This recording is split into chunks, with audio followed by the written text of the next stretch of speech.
Let's check out the Stars Under Lockehurst. Another Spooktober 2024 game by Null Games. A new indie game studio. Started out as a bunch of talented friends, and now expanding into a full-blown studio to give opportunities to a bunch of talented artists, programmers, musicians, voice actors, and the like, coming together to produce some really intriguing, immersive experiences. This in and of itself looks, quite honestly, looks really good. Not gonna lie. This is, as the title screen might suggest, a Cthulhu-inspired story in the town of Cape Lockehurst. So let us explore and unearth some unknowable secrets, shall we? Warning!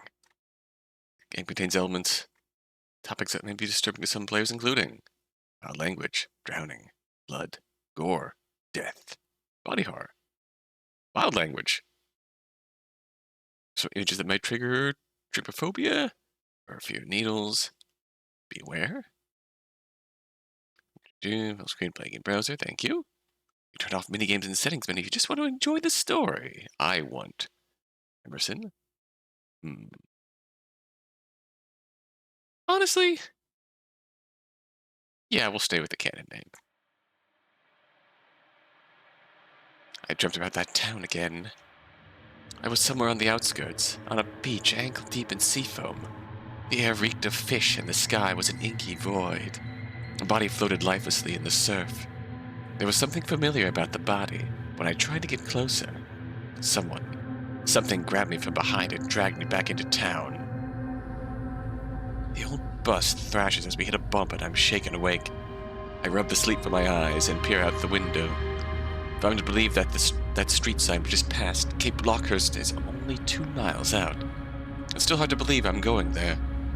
For so long, it was just some weird town my roommate and I read about on a paranormal investigator's blog. I was almost going to include it in my thesis on New England folklore, but scrapped it. Who knew my marine biologist roommate would take more interest in it than me, someone studying folklore? My roommate, Ophelia, has supposedly been studying here for a month now. We were always close as roommates, but never the spending holidays together type, so I did initially find it weird when she didn't call me over Labor Day weekend. When classes started back up, she didn't come back. She only left a note in our dorm. Got some research work, Ophelia.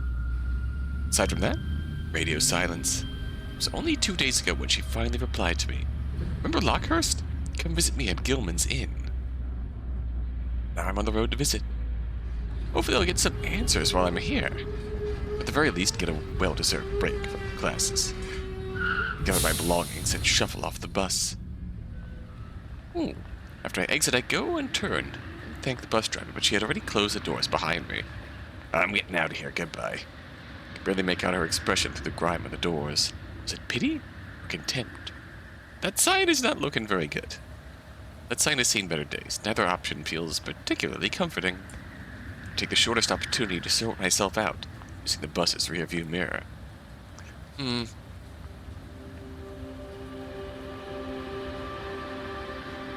Not bad.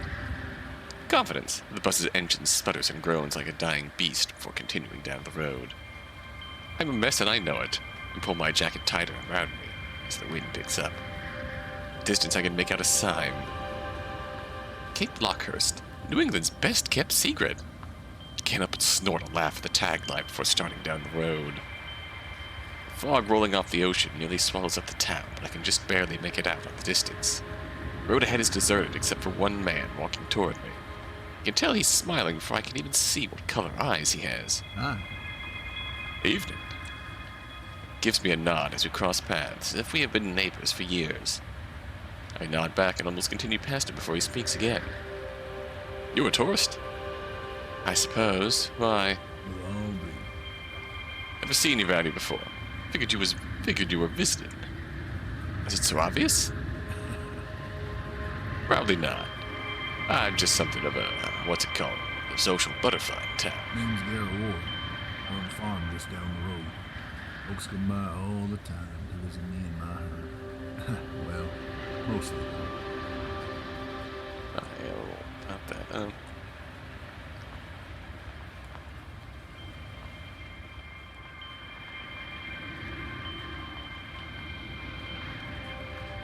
Nice to meet you. My name's Emerson. Emerson, you're welcome to visit my farm if you want. I got plenty of food, plenty of goats that need attention.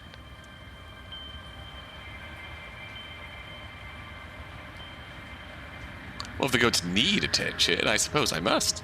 Who am I to deny such an offer? Thank you, Mr. Ward. He barks a warm, rich laugh. Mr. Ward, call me Garrett. Well then, I appreciate your hospitality, Garrett.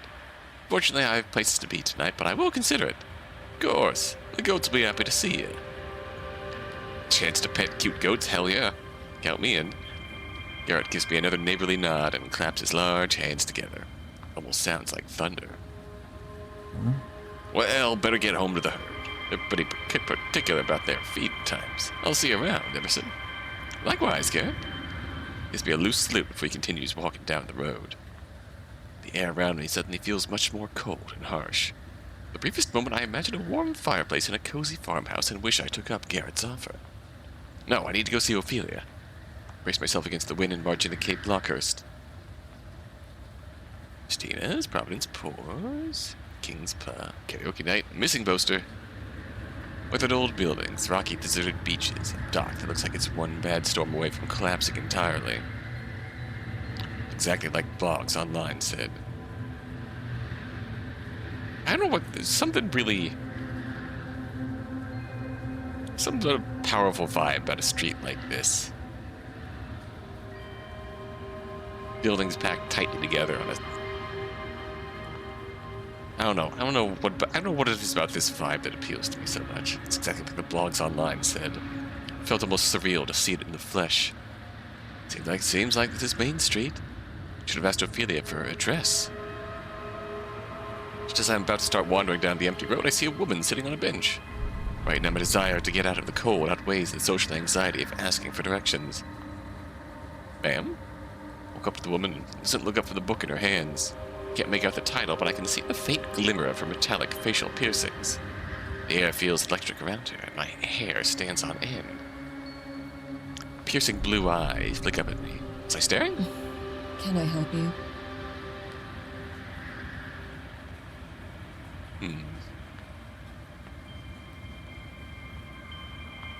Wonder why. I wonder if that's an intentional choice. The one choice is naturally bigger than the other. No, maybe it's just spaced out based on the text in the choice. Interesting. I don't know.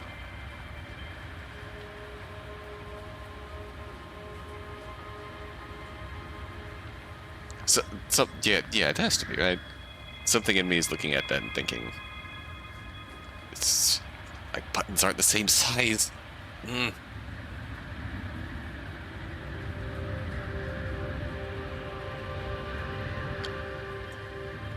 book are you reading? Just curious about what you were reading. The flicker of a smile lights her face for the briefest moment. You came over here to ask me that. No, I'm just curious. Well, you must know it's Robot Dreams. Is that any good? I just started. Don't normally read Asimov, but we just got a new collection at the library. She pauses, then tilts her head. Darling. No, why'd you really come over to see me, darling? The honeyed nickname sounds strangely icy on her lips. I'm looking for Gilman's Inn. Quirks an eyebrow and then nods her head down the road. Next block over, take a left. Her piercings catch the light with a tilt of her head. Ah, thank you. Of course, darling. Darling. She then stares at me. I feel like a butterfly pinned in place. It's almost like she's evaluating me. No one passes quickly and she returns to her book. Resists the urge to ask her name, shuffling down the street according to her directions. Just as the woman said, Gilman's Inn was a block away. The air was rich with the smell of cardamom, and the rustic wooden furniture made me feel less like I was walking into a business and more like I was visiting a distant relative. There's a woman at the front desk fussing with a very large dog. As soon as I approached the desk, she sat up straight and hit me with a blinding smile. Oh, puppies! Oh! That's quite a few dogs. Oh, welcome to Gilman's Inn. You must be Ophelia's guest. She told me you'd be coming. She's staying in the attic suite. Thank you, miss. Do feel free to make yourself comfortable here. She left some extra payment in case you wanted to stay with her. That's kind of her. Thank you again. It's my pleasure, dear. Have a good night. The kind woman points me toward a set of stairs.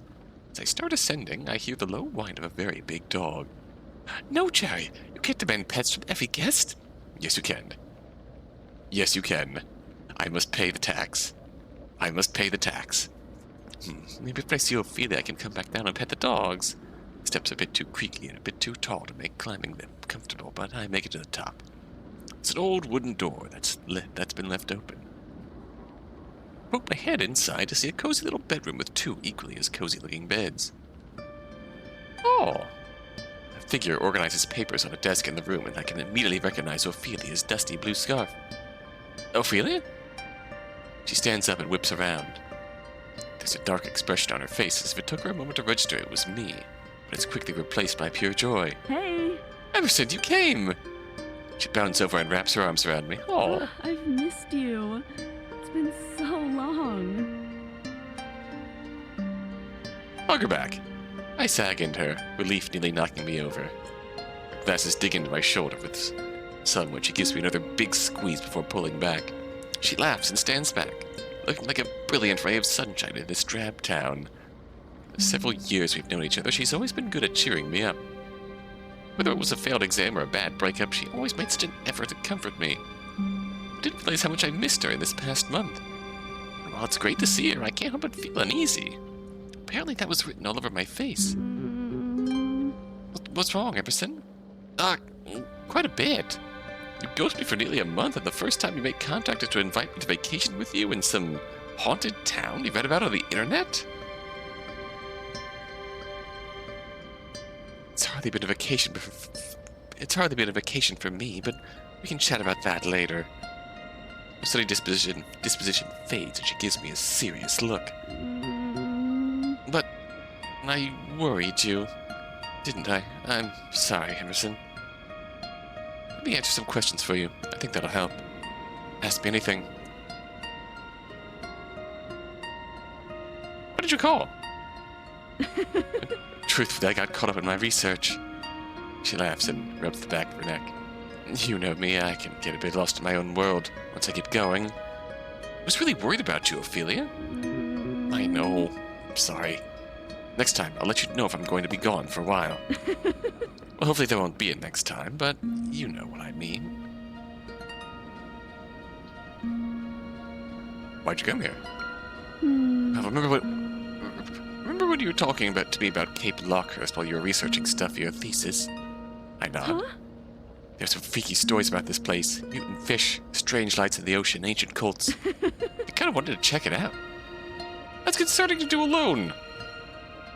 Since my folks didn't want to fly here from India for fall break, I decided to check it out on my own. Turns out a lot of those internet rumors are hoaxes. Oh, that's good. Shocker. I'll stifle a chuckle. What have you been doing? Researching the urchin species that live here. Even if the rumors about this place are bunk, the ecosystem is truly remarkable. I used the library here to email my thesis advisor. He said that I could stay and do my research here, as long as I sent him some of my findings. Okay, that's kind of a comforting turn of events here. A creepy cult rumor? False. Cool fish? True. I like that. There's obviously something more gonna go on here, but I like that. That makes me smile. That's great, Ophelia. Maybe you can show me what you have so far. Something in her expression shifts as she looks away. Maybe. I'm not satisfied with it yet. I've been meeting with some of the locals to get their thoughts on my work. Did you know there's another marine biologist in town? Just hung out for coffee with him the other day. Happy you're making friends, Ophelia. Maybe I can introduce you. No more questions. That's all I wanted to ask. Lovely. I'm going to probably call it an early night, but that bit over there is for you. Thanks, Sophia. No problem. And hey, Emerson? Yeah? I know I've said it like a million times already, but I'm really sorry.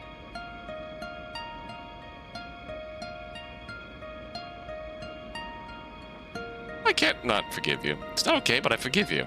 See there? You're one of my best friends. She offers a bittersweet smile. Thank you, Emerson. She grabs me up another quick hug before shuffling back over to her desk. Glancing over to my bed. And possibly plush comforter is almost too hard to resist, but my aching legs are begging to be used after sitting in the bus all day. The wind seems to have let up, and the docks didn't seem too far from here.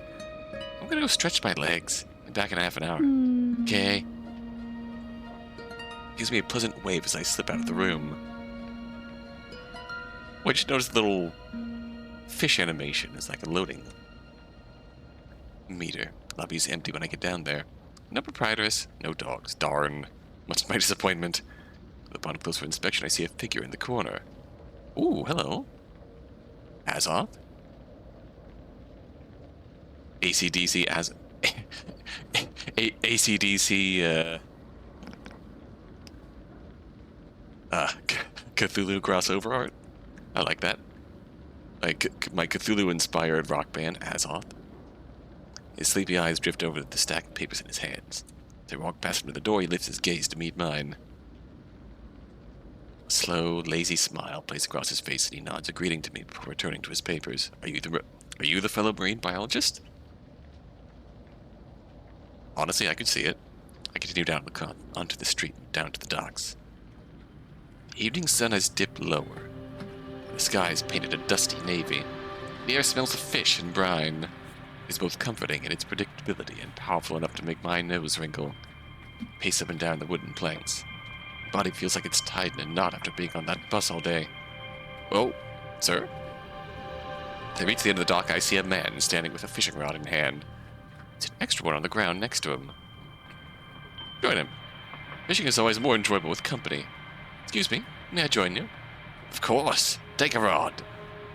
Fish in this area are notoriously fickle. I'll show you the ropes. Oh. Old space bar to the bar is filled and release. Wait for the fish to bite the hook. Okay, so...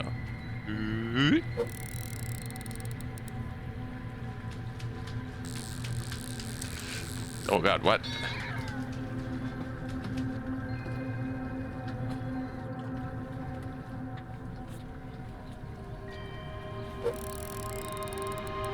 So he hits space repeatedly.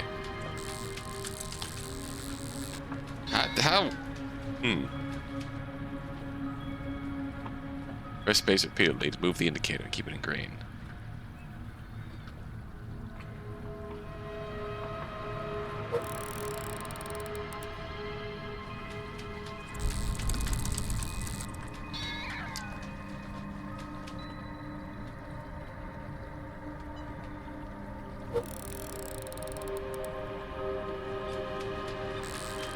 Okay, how,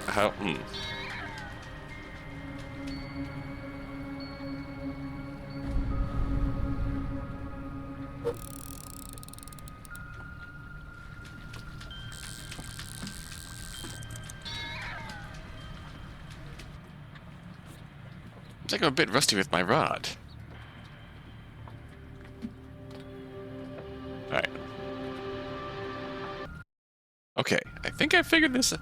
I've at least have some idea how it functions better now. It's not a button masher. It's like this. It's a gradual thing. Oh shit. No. Yeah, I got a fish. Okay.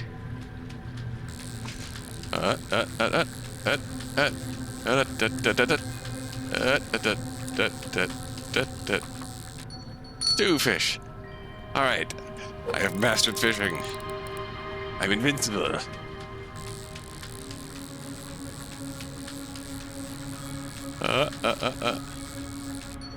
Three fish.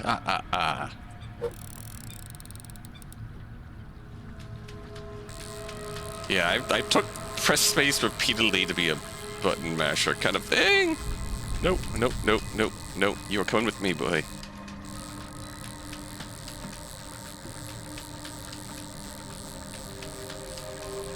Ah, shit. No, no, no, no, no, no, no. Darn it. It's a bit... Yeah, like that. Yeah, that got away from me quickly. Oh, more chances. Do we get like 6? Yeah, it's easy for the fish to get away from you here. Oh shit, shit, shit, shit, shit. On, come on, come on. Yeah, yeah, alright.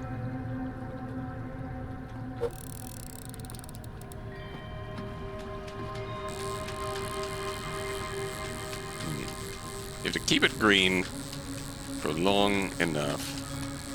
You could afford to take a little bit of red if you get a good bit of green on you. Huh, I'm not half bad at this. So I think if I look at the man next to me and see that he has 3 buckets full of fish in the time it took to fill one. Thanks for keeping me company. Sure. That drained me more than I would like to admit. I hid away from the docks and back into town, now more than ready to collapse into that plush mountain of a bed in my room. As I'm heading back into town, I see a woman moving in the distance.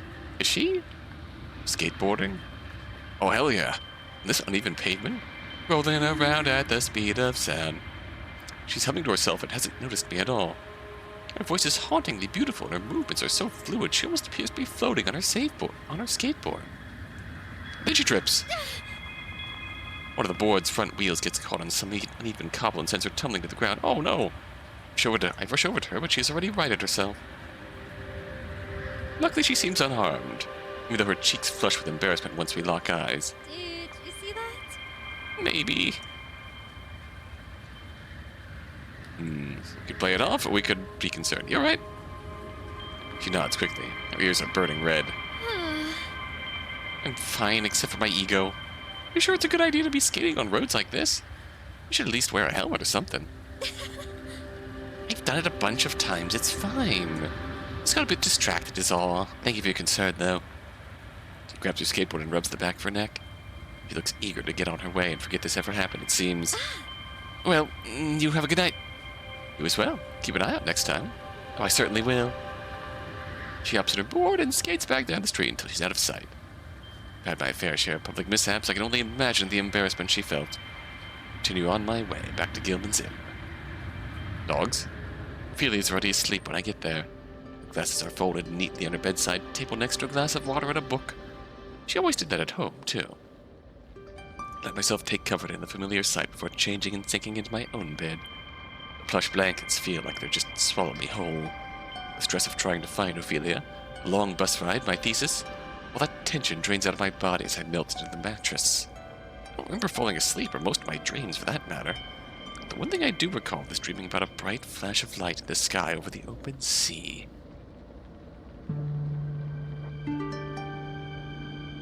I wake to the familiar woody, spicy aroma of Ophelia's morning tea. She's already up and dressed, a tumbler in her hand and a second on the desk next to her. She gives me a delighted look when she notices I'm awake. Hey! Morning, Emerson. I have some work I need to do today, but I didn't just want to head out before you got up. Where you heading? I have a meeting with someone in town, and I need to comb the beaches and tide pools, take some samples if I can. Settle into a mild disappointment. I suppose I'm on my own today. Hope it goes well, Ophelia. Thanks. Back after dinner. Got a lot of work to do. I'm sure you understand. All I could muster is a simple nod. You're the best, Emerson. She gasps for a moment before bringing me the second tumbler. Rich, waxy notes hit me as she holds it out. Made your cup, in case you wanted it. Thank you. It's the same blend I used at home. Made it just how you like. I wrap my hands around the tumbler and bring it to my lips. It's a bold black tea that sends a surge of warmth through my whole body. It's cut with a splash of milk and nothing more. It's perfect. I already feel my senses sharpening and my brain waking up. This is great. Ophelia beams with pride. I'm glad. Oh, before I go, let's get breakfast at this coffee shop down the road. It's called Providence Pours. Want to go? I left the money on the desk. Consider it an apology for having to work while you're here. You didn't have to do that. I wanted to. Let me treat you. Anyway, gotta head out. Places to be, people to meet, sea urchins to sample. See you later, Emerson. With that, she's gone. I let myself lay in bed a little while longer before prying myself in the cozy prison of blankets and pillows. Trip to a local coffee shop doesn't sound half bad. Gathered my belongings, threw on my coat, and ducked out of the streets of Cape Lockehurst. Oh, this is charming. More missing posters. Concerning. I will have sandwich, please. So about a 5-minute walk from the bed and breakfast to the coffee shop. As I enter, I'm greeted by warm air, made thick with the smell of roasted coffee beans and cinnamon. There are a few customers meandering about, all cradling coffee mugs in their hands. Only one man tends to the counter, and God, does he look bored. Oh, hey, it's you. Wait, I remember him. He was at the bed and breakfast last night. I approach the counter, and he immediately seems to perk up. Welcome to Providence Pours. What can I get for you? Just a chocolate muffin, please. Sure thing. Name for the order? Emerson. He nods, uncaps a Sharpie with his mouth, and scribbles something down on a cup. On a cup. Pay for my order with the sum of the money Ophelia left me. Afterwards, he leads to the counter, and I get a good look at his name tag. Mikhail. How's it been? Did I see you at the B&B yesterday? Yeah, what are you doing there? You were standing in the corner looking at some papers. I help with their menu. They have the bed part down, but they're severely lacking in the breakfast department. Make a good choice coming here instead.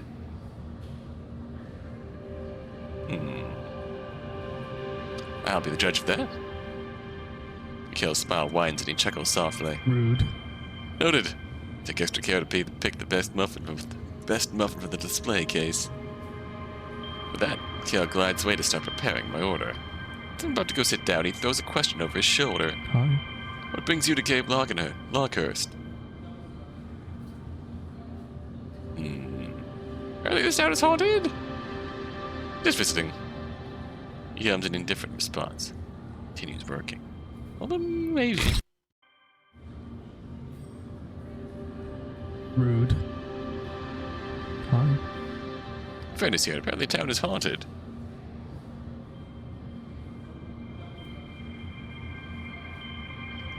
My friend's staying here, so I'm visiting her. We first heard about the place in some ghost hunter's blog, so we were intrigued. His eyes flash and he suddenly seems more animated. Aha! Thought you might be interested in that. What? You believe in that sort of stuff? Ghosts? Monsters? Demons?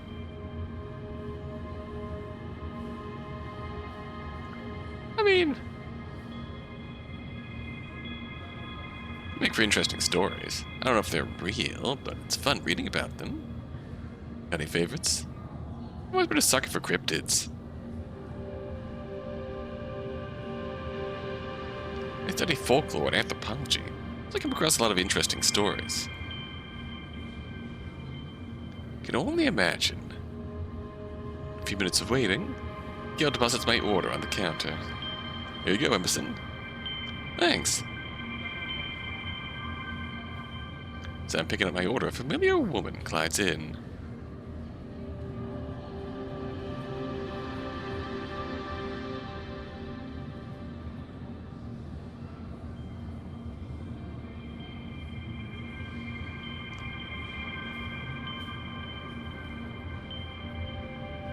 My usual, Mikhail. Mikhail smiles and holds out a to-go mug for her. Oh, do you have it here? You're late, Angel. Angelique? Oh, it's not like you care, darling. To exchange glares before laughing. Thank you, Mikhail. Takes the coffee before turning to me. Ah, I remember you from last night. Seem to have found your way eventually, darling. Yes, thank you again. Of course, darling. Now, if you ever find yourself terribly bored, I help run the library in town. Do come by and visit. It get quite dull without visitors. Maybe I could find some books for my thesis. Stop by for sure. I have some researching to do, so I just might take you up on that. Lovely. darling. It's not on Main Street, so do try not to get lost, darling. Har har. Thank you for the offer. Angelique LeBeau. I look forward to getting to know you, darling. And I'm Emerson, and likewise. bows her head, and takes her leave. You two seem to know one another. Yeah. She's a regular. Comes in every day before work. Speaking of, how long you staying? A few days. Nods and smiles. Got it. Well, we're always open and business can get slow. It'd be nice to have some fresh faces around here. Out of the corner of my eye, I can see a few of the other customers casting annoyed glances at him. My name's Mikhail, by the way. Mikhail Javier Ordonez. Nice to meet you, Mikhail. He nods and watches me with such intense curiosity I could feel my ears burn. When they combust into flames, I thank him, take my order, and head back to my room. Nothing warms me up on a drab day like a hot drink and overpriced muffin from a coffee shop. I have a full day ahead of me with limitless possibilities. Well, considering the size of this town, the possibilities are actually quite limited. I suppose I'll make the most of my time and explore what I can. Where should I go? This seems like a big choice.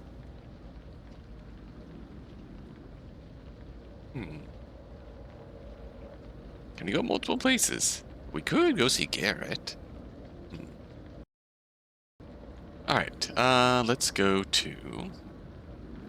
We're going off vibes,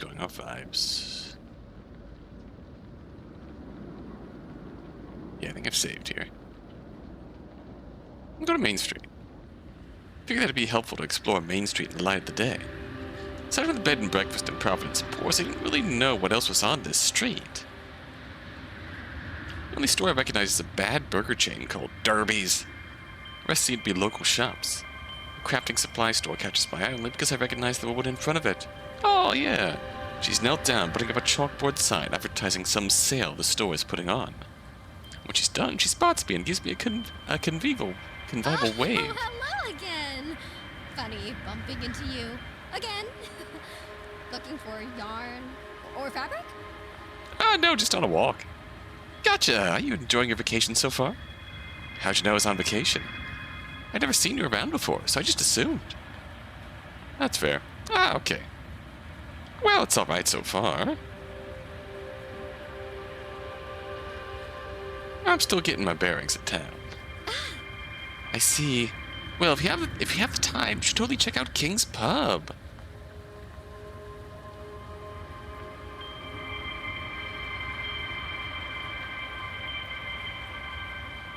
They have these great karaoke nights and the bartender is such a sweetheart. That sounds fun. Can't say I've done much karaoke before, but it seems like it could be fun. Oh, it is. Of course, everyone's bad because they're drunk or just playing around. But that's what makes it so great. You just let go and not take yourself so seriously. Oh. Do we flirt, or... We can check it out. I'm in town for a few days. Maybe we could go to a karaoke night. Only if you'd like to, of course. Her eyes wide and sparkle like tiny stars. God, yes, my roommate won't go with me, so I'd love to have some company. Extends a hand my way. My name's Sanraya. Sanraya Baandik. I take it, give it a good shake. Sanraya. I'm Emerson, it's good to meet you. Same here. You probably see me around Christine's, or Derby's actually. I work part-time at both. Oh, I'll keep an eye out. Just as Sanraya opens her mouth to say something, her gaze fixes on something behind me. Oh my god. Turn around. I'm expecting to see something horrible, judging by her expression. Dogs. Only see the owner of the bed and breakfast walking several dogs. Well, walking some of them. Others are being carried like babies in her arms. Oh my god, I want to pet them so bad! Sanraya rushes over and the owner laughs. Oh, you're more than welcome, dear. Pet the dogs! I run over to join Sanraya in petting the dogs. I kneel down to pet one, and then a huge slobbering one nearly knocks me over as he tries to climb into my lap. He sits. I can't help but laugh and pet the excitable pup. Getting all the pets I can in, I force myself back. Both Sanraya and I are smiling like idiots. Bed breakfast owner scoops some of her dogs up into her arms again and continues her walk. All right, you have a good day now. Bye now. I should probably get going too. Hopefully I'll see you around, Emerson. Yeah, have a good rest of your day, Sanraya. You too. Voice is almost melodic as she replies and disappears back into the store. I continue my exploration of Main Street alone, enjoying the soft crashing of waves in the distance and salty air. I don't end up buying anything other than a new pair of gloves for the cold, but that's okay. It was nice to go on a walk. Where should I go? Ooh, okay, so we can go multiple places. Go to the library. Visiting Angelique at the library sounds nice. Luckily, it wasn't too hard to find.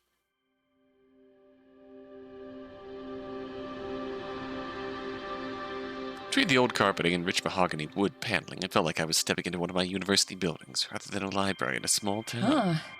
Ah, so you did decide to grace me with your presence, darling. Despite her words, her face remains fixed into a focused frown as she sorts out some papers on the front desk. Nice to see you again, Angelique. She nods, a half-hearted acknowledgement for returning her full attention to her work. Bookshelves divide the room into a maze of narrow corridors. If there were anyone other than Angelique and myself here, I certainly couldn't see them. I strolled to the desk to get a look at what was holding Angelique's attention. Scraps of paper lay in disarray before her. Maybe it was a newspaper clipping once, but now it's nothing but sorry jigsaw pieces on her desk. What are you doing there? Angelique, what are you doing? Trying to reassemble this document. A child got a hold of it during story time and I couldn't snatch it out of their hands fast enough. She sighs and shakes her head. First, the children are listening like perfect little cherubs. Next, they're ripping apart books, wrestling one another, and having a contest to see who can scream the loudest. It's kids. Seems like storytime is a veritable war zone. It is certainly not for the faint of heart. Before you go taking refuge in a book, would you perhaps take a look at these pieces? I've been up all night reorganizing our young adult section. My brain is leaking out of my ears. I need another set of eyes on this. Sure thing. I'd love to help. Kind of curious to see what it says, too. It's nothing special, but I admire your curiosity nonetheless. Oh. Puzzle time. Ooh. Rotate.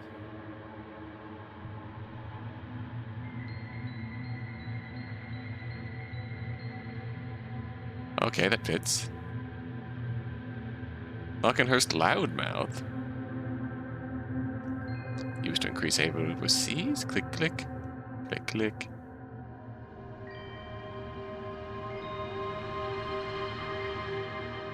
Doot. Ah, there we go. Nothing more satisfying than a puzzle solved. Seems like this is an old newspaper clipping from the 40s, maybe. It's reporting on a mayoral election, war efforts, and a strange comet landing in the waters just outside Cape Lockehurst. Ah, I remember reading about that. I was researching this place online. Thank you very much, Emerson. While we cannot restore it to its original condition, I can at least preserve it. Or what's left of it.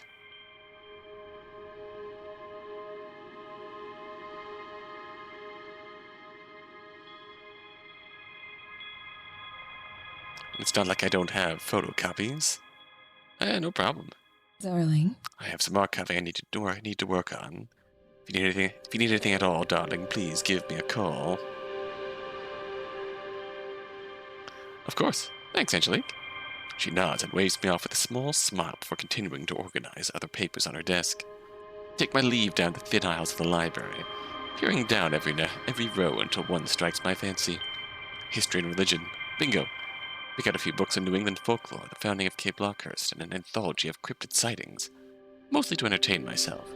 With a delighted sigh, I cozy up in a nook and get to reading. There wasn't anything terribly interesting or groundbreaking in the books, but they were enjoyable. Most had rumors about how Cape Lockehurst was haunted by supernatural fish demons who fed on the psychic energy of its residents. So that, or vicious crustacean warriors who raided the town every full moon. Ghostly singing, luring sailors from the town to their demise. Nearly every anecdote also appeared in the articles I read a few months back.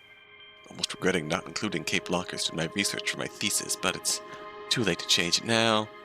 For an hour or two, digesting nothing but ghost stories printed in the smallest text known to man, my brain is begging for a change of scenery. I turn the books and give Angelique a nod before heading out. Goats. Last night, that kind farmer invited me to see his farm. Some fresh air and cute farm animals. I hardly needed to convince myself to visit. The long road out of town leads to a large field of jade-green grass with a few humble buildings dotting the landscape. Following a well-worn path, I arrive at a large single-story farmhouse. The ivory paint is chipping and stained where plants used to cling to it. A few pieces of the deck, fences, and lawn furniture look quite new as if recently repaired. In the distance I can hear a small chorus of bleats. Sure enough, just past the house there's a pen full of sheep and goats. I don't see Garrett around, so I begin to amble around to the side of the house. I almost run into a small girl no older than 12. She scurries away with eyes as white as saucers. Whoa, slow down there, Squirt. Oh, Oh, cute. I could hear Garrett's warm laugh as he turns the corner, holding the child's hand in his.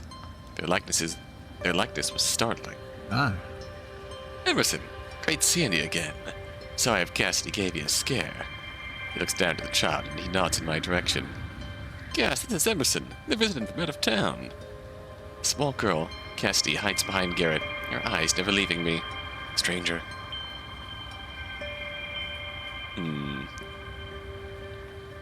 We befriend the child. Yes. I do my best to seem as friendly as possible. Oh, Cassidy, I'm Emerson. I like your farm. Do you like goats? You're a human. What? Huh? Garrett lets out a thunderous laugh. Ah, kids. They say the darndest things. Young girl Cassidy gives me an odd look before running off on her own. Garrett shakes his head and smiles at me. Glad you decided to visit me all the way out here. This place is my life's work. Raised the herd myself, milk the goats, shear the sheep, even set myself up a small business selling yarn. Sounds like a lot of work for one man. Ah, it is. Back when Cass's mom was around, she'd help with some of the work. Oh, I'm sorry for your loss. It's not like that. We just lived a few years back. I see. Well, it's impressive that you do all this on your own. oh, well, Thank you. Truly, I don't mind all the labor. It's what I love doing. It just gets lonely all the way out here. Not many folks from the town visit unless I'm throwing a party. Even then, they're more interested in the herd and my cooking than anything else.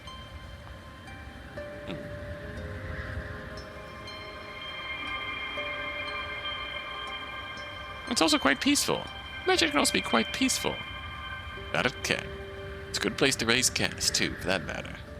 Well, as you came all the way out here, how about I introduce you to the herd? I would love to meet them. I'll warn you, they're a handful. With a warm laugh, he leads me around the side of the house. As he opens the pen for us to enter, the goats rush out past us. Uh-oh. Barely hear Cassidy's giggles as the stampede tears through the farm. Oh no, the goats. I gotta get him back. Goat herding minigame. He springs into action and I follow him. I don't really know what I'm supposed to be doing, so I just follow his lead and try to wrangle at least one. Oh, what? What? What? What? What? I was able to wrangle all of one goat. It gave me a mighty headbutt to the shin. Garrett and I latch the pen shut and catch our breaths. I know I said they're a handful, but they don't run out like that. That's alright. It's okay. Animals can be unpredictable sometimes. You could say that again. Still, I don't know what got into them.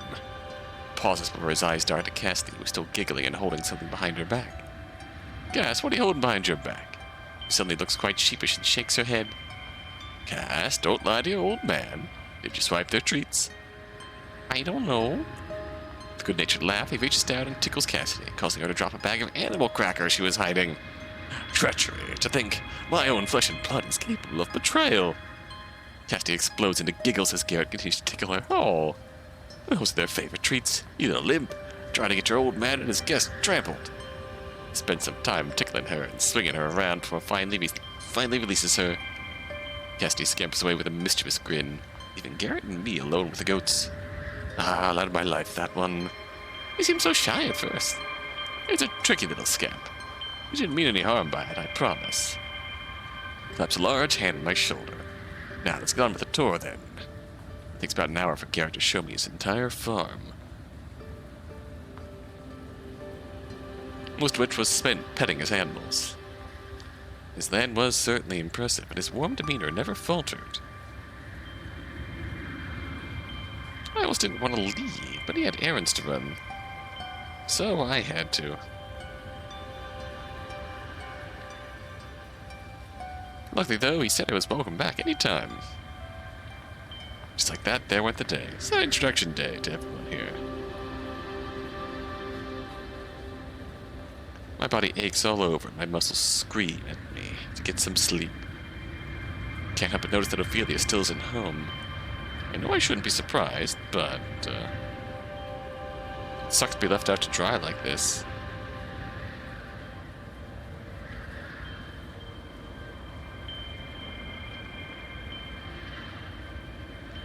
Especially after coming all this way to see her. Even if she is doing research work, she was the one who invited me. Get myself in this date on a sour note. After all, I had a pretty decent time, all things considered. Which moment sticks out the most?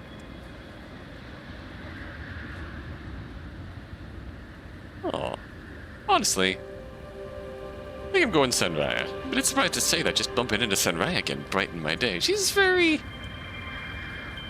It's got that sort of... infectious joy to her personality. I'm surprised to say that just bumping into Sunraya can brighten my day. She's a ray of sunshine in this great town. But it's true, it's true. I'd be lying if I said the karaoke night at the bar didn't intrigue me just a little bit. To reflect on the day, I fall back into my bed and let my aching body rest for a moment. Make the mistake of letting my eyes close, and before I know it, I'm woken up by a crash. Bolt upright. It will sound like someone running into something heavy.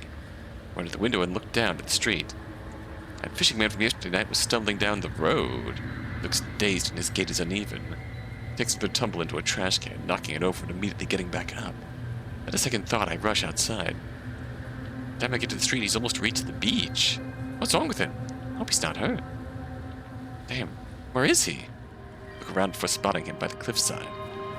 You okay? He's stumbling around. He disappears around the bend. Sir, are you alright? No. No, don't tell me you went inside. Despite my better judgment, I enter the cave. Stale air assaults my nose. Push ahead and eventually find myself in a musty cave. This has got to be a nightmare, right? Pale, sickly smoke drifts lazily from a gaping crater in the center of the cavern, and the man is standing before it. His arms are open as if waiting for an embrace. Creeping dread overtakes my senses. And my stomach drops.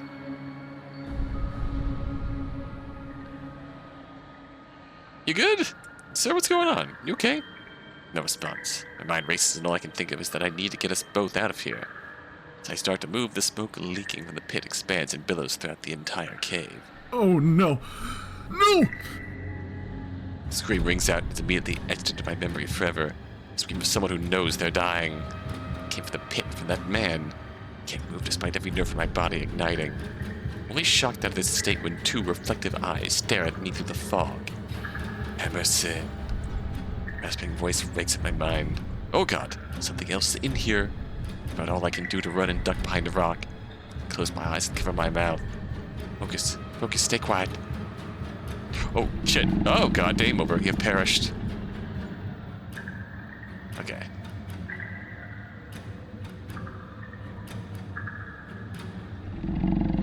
F.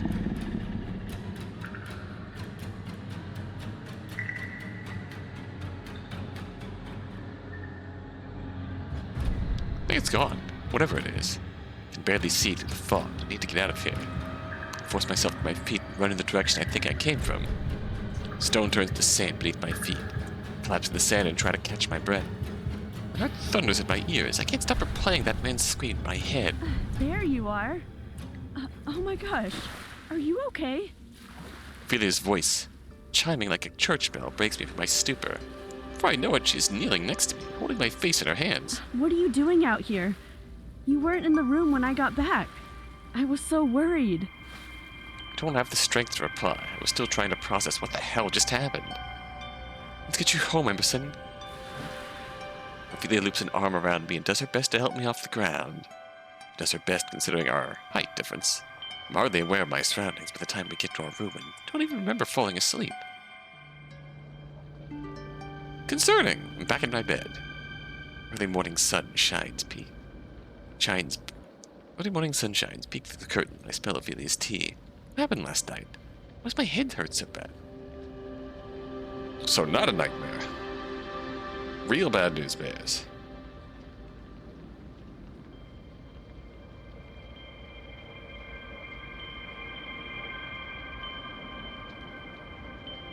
Beach, that cave, that man. Was it a dream?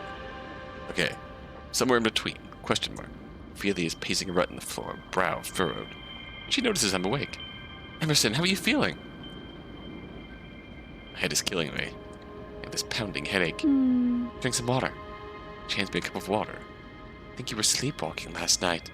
I found you in a daze on the beach. It felt so real. Was I really sleepwalking?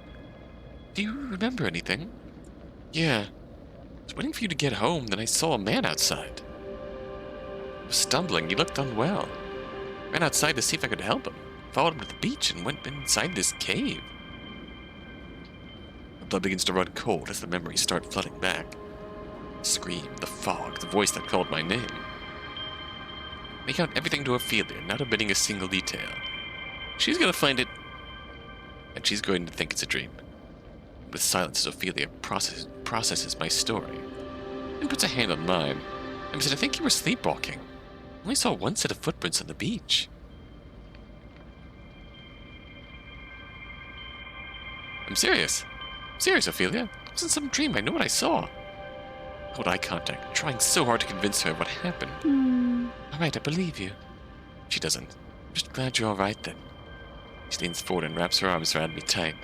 I'm sorry I came home so late. Should have been there with you. Couldn't have known. Shh, they'd be sorry. With a tight bear hug, she releases me and sits on the bed next to me. I have a phone call with my thesis advisor later today, but want to hang out this morning? Yeah, I like that. Great. I'll see if I can ask the owner if we could have breakfast in our room. Oh, we will now judge the breakfast menu versus the cafe menu. She leads up from the bed, beaming like the sun. Aw, sit right there, my sleepy friend. Ophelia will be back with a bountiful feast. Heck yeah. Cannot but laugh and like that. She bounds away. Despite last night, Ophelia's doting feels great. Familiar.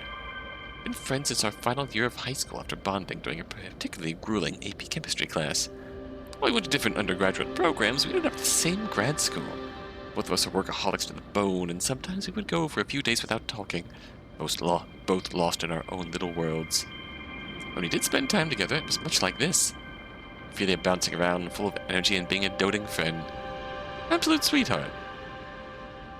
Soon she re-enters the room, balancing several plates on her arms, each more full than the last. French toast, scrambled eggs, huge blueberry muffins. Oh, certainly too much for the two of us, but I don't care. Pulls up her desk chair and we spend the better part of the morning eating, chatting about how our schoolwork has been going, what shows we've been watching. It's nice. Morning passes peacefully and Ophelia soon leaves for a meeting. As soon as I'm alone, a creeping dread begins to overtake me again. Last night, Ophelia seemed to think it might have been a dream. Well, couldn't hurt to check the beach again, see if that weird door is actually there or not. It's not like I have anything better to do. The beach is entirely empty. Dead silence is only cut with the occasional wave crashes and seagulls cawing. I did my best to retrace my steps last night. Hey, what's that? It's a tackle box stuck in the sand as if it was dropped. It feels familiar. Did this belong to that man? Pick it up and inspect its contents. Rather than bait and tackle, I found a phone, wallet, small leather-bound notebook. Ooh. This phone is locked and I have no way of knowing his PIN, or have the patience to brute force my way in. This locked screen is a picture of a scarlet sun peeking out over the horizon. It seems to be an unread message from someone called Daisy. This Daisy sent him a message at 10:23 p.m. last night. Usual meeting spot? Whoever this Daisy person is might know more about why he was acting so strange. Rather than bait and tack, alright. Wallet? $16 in cash, gift card for a restaurant called Derby's. Ah, driver's license. Seems like this man is Faust Ackerman. Based on the birth date here, he's 48.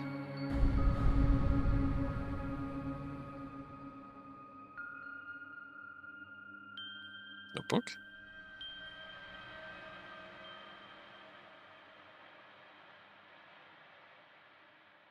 There's nothing particularly of note. Sketches of fish, notes about the weather.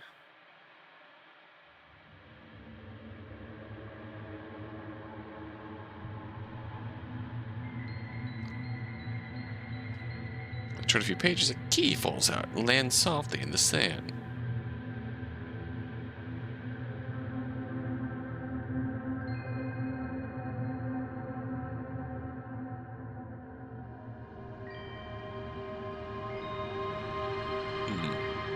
Retrieve it, inspect the flimsy tag attached to it.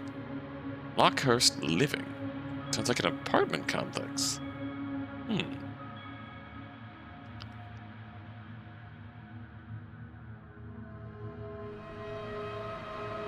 number engraved on the key says 201. Must be his place.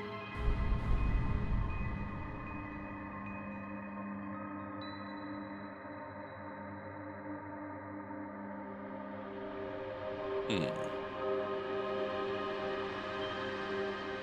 Does old Faust Ackerman be a reference to Forrest Ackerman? After I finish poking through the man's box, Faust's box, the hair on the back of my neck stands up. Blood runs cold and there's a pit in my stomach. Something's wrong. Look around, almost in a frenzy as I try to figure out what it is that's making me feel this way. It's then that I spot it. Hey! Wretched creature looming over me and pinning me in place with piercing eyes.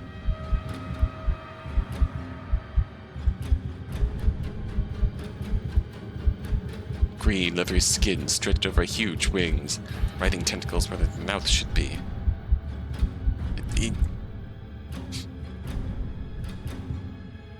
Bruv, shredded though. Goddamn. Glows with an unnatural light. Though hardly if any part of it was natural. I could hardly think, hardly process what I was seeing. Is this the thing that killed that man? Faust? My mind nearly splits as it speaks. Do not be afraid. Oh god, what am I doing? What am I going to do? Well, he said be not afraid. It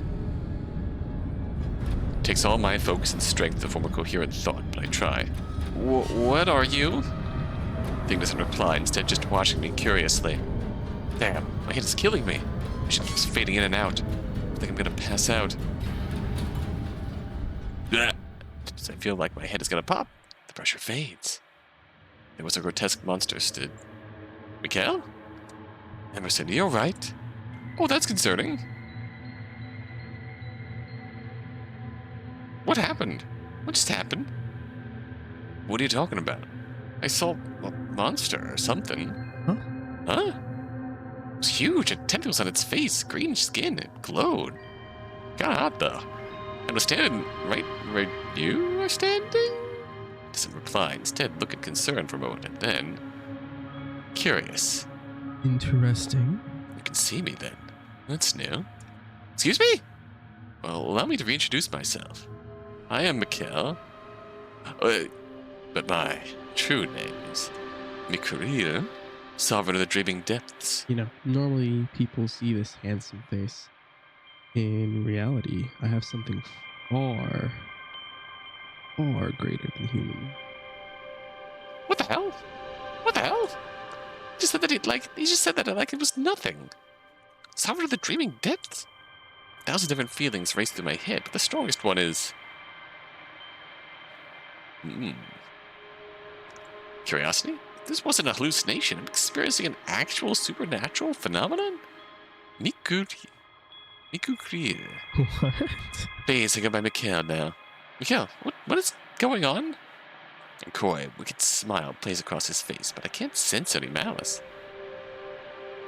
I don't know. Normally you humans can't see me for what I really am. Reasons I don't really know, Cape Lockehurst holds a lot of power. You humans can't sense it, but creatures like me can. Yeah, here's electric with it.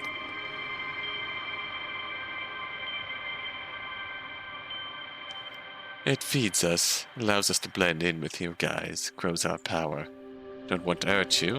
All I want right now is to continue to be Mikhail. Probably have a million questions. Ask me anything. Are there more of you? Earlier you said feeds us. Are there more monsters here? I've already met a few. Remember Angel from the coffee shop? How many of you are there? What? Not the entire town, if that's what you're worried about. Probably have a million... Oh gosh, the kids. Garrett. And his daughter. Daughter said, "You're a human." And that's where we got. Well. Why do you want to be human? You really are some squid monster. Why are you pretending to be human? Huh? I got bored of my usual form. His brow furrows and his eyes dart away from mine. He's lying. I'll have to pry the truth out of him later. What makes it so special? Said Cape Lockehurst holds a lot of power. What do you mean by that? Well, you've likely read the rumors about it online.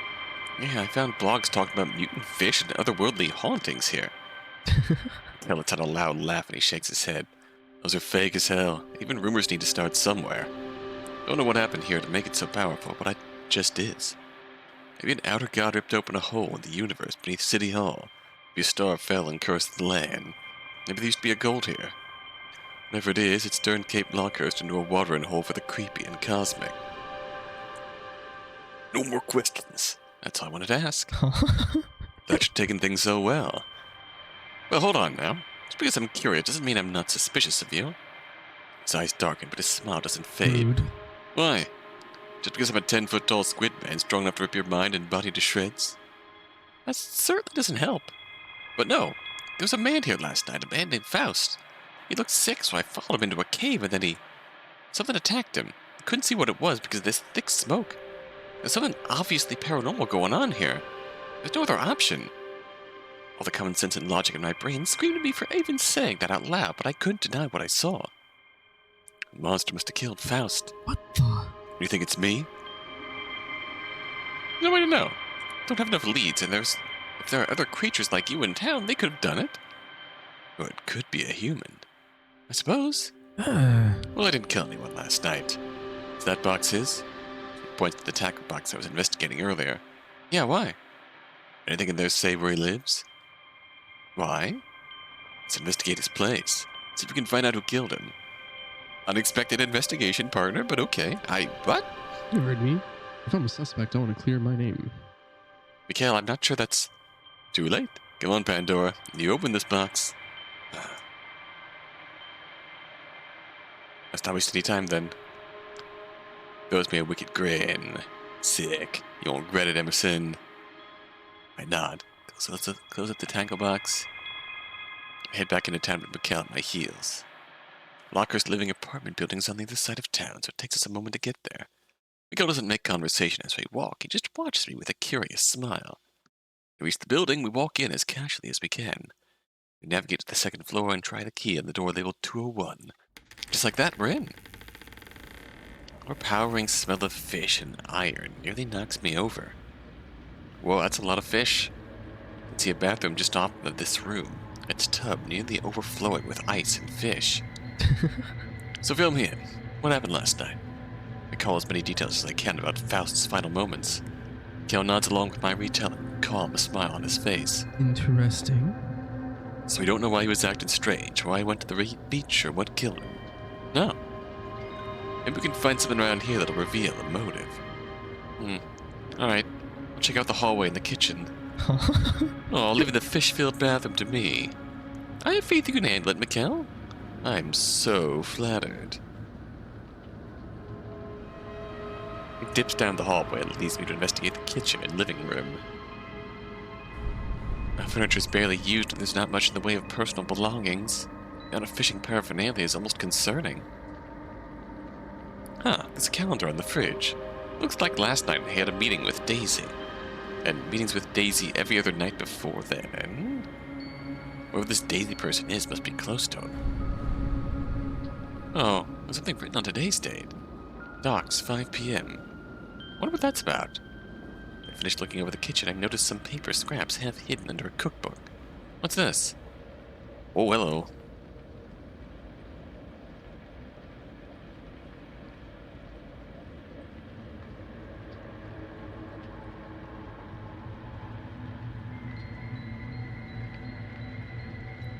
Oh, Garrett.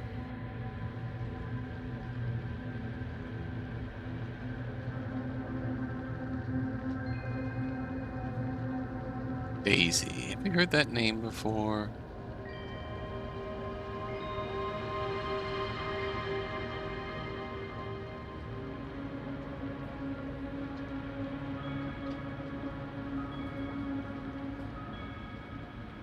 Shark-shaped. Digital Mr. Faust. Okay, request. Purchase my farmlands. Monthly rent rate.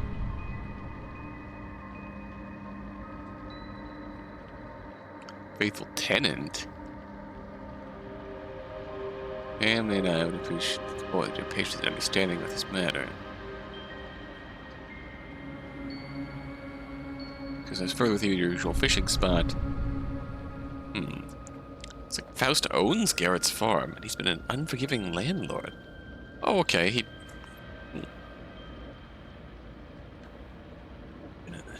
The letter suggests a meeting later today. That's what that note on the calendar was about. Mikhail said to look for a motive, but Garrett seems like such a sweet man. What are you doing in here? Another one.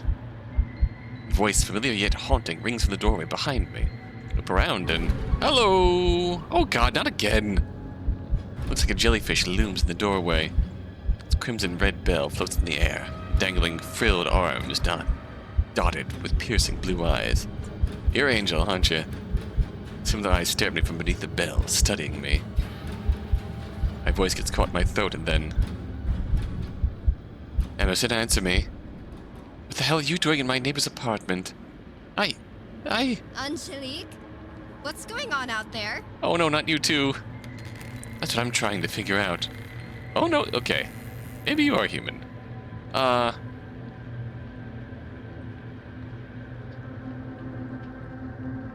Tell the truth. Tell them exactly what I told Mikhail. What point was there in hiding it? I would only look more suspicious. Despite my honesty, both women are dead silent. I can feel my heart drop. How's it been? Oh, Angel, Raya. Was wondering when you guys were going to join us. We're investigating a murder. I shoot a harsh glare at Mikhail, who meets it with a cold smile. I sigh and look back at the women, trying to figure out what happened. Rude. They think that maybe one of us supernatural folk did it. Said Raya, and Angelique's eyes go wide. They exchange worried looks. Don't worry, Emerson knows that we're... Can they see us? She asks Mikhail, but then stares intently at me. I slowly nod, and her eyes glitter. Whoa. You just keep getting more and more interesting. Thanks, I think.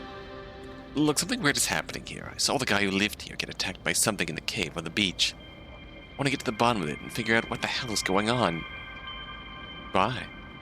Pardon? Why are you investigating this, Emerson? You just pretend you didn't see anything. He's a landlord, too, so, he gets what he got. Look the other way. Most humans do. It's easier that way. Why are you looking into this?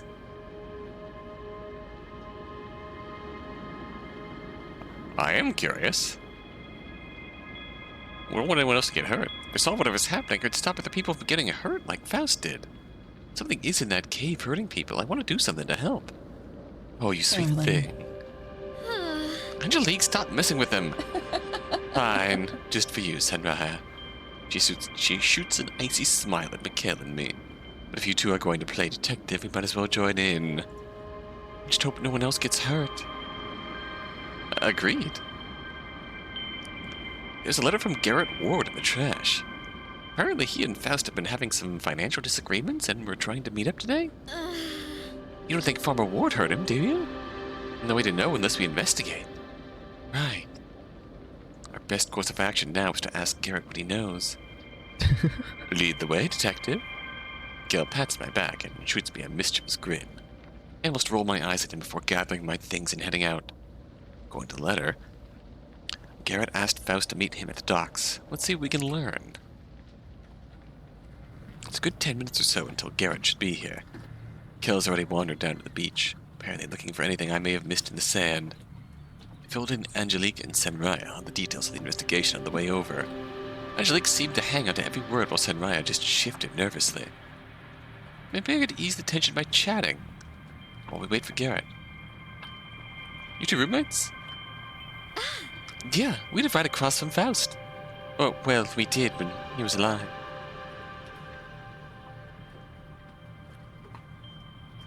Anyway, Senraya has just been a darling roommate for the past few years. You know what no one tells you about when you become an unknowable cosmic horror, darling? How hard it is to find a roommate who understands your dietary needs.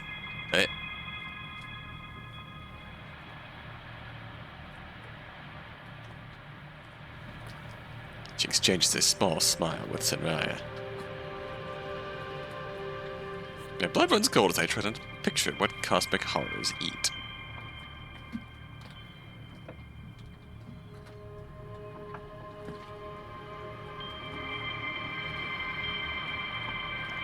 Right.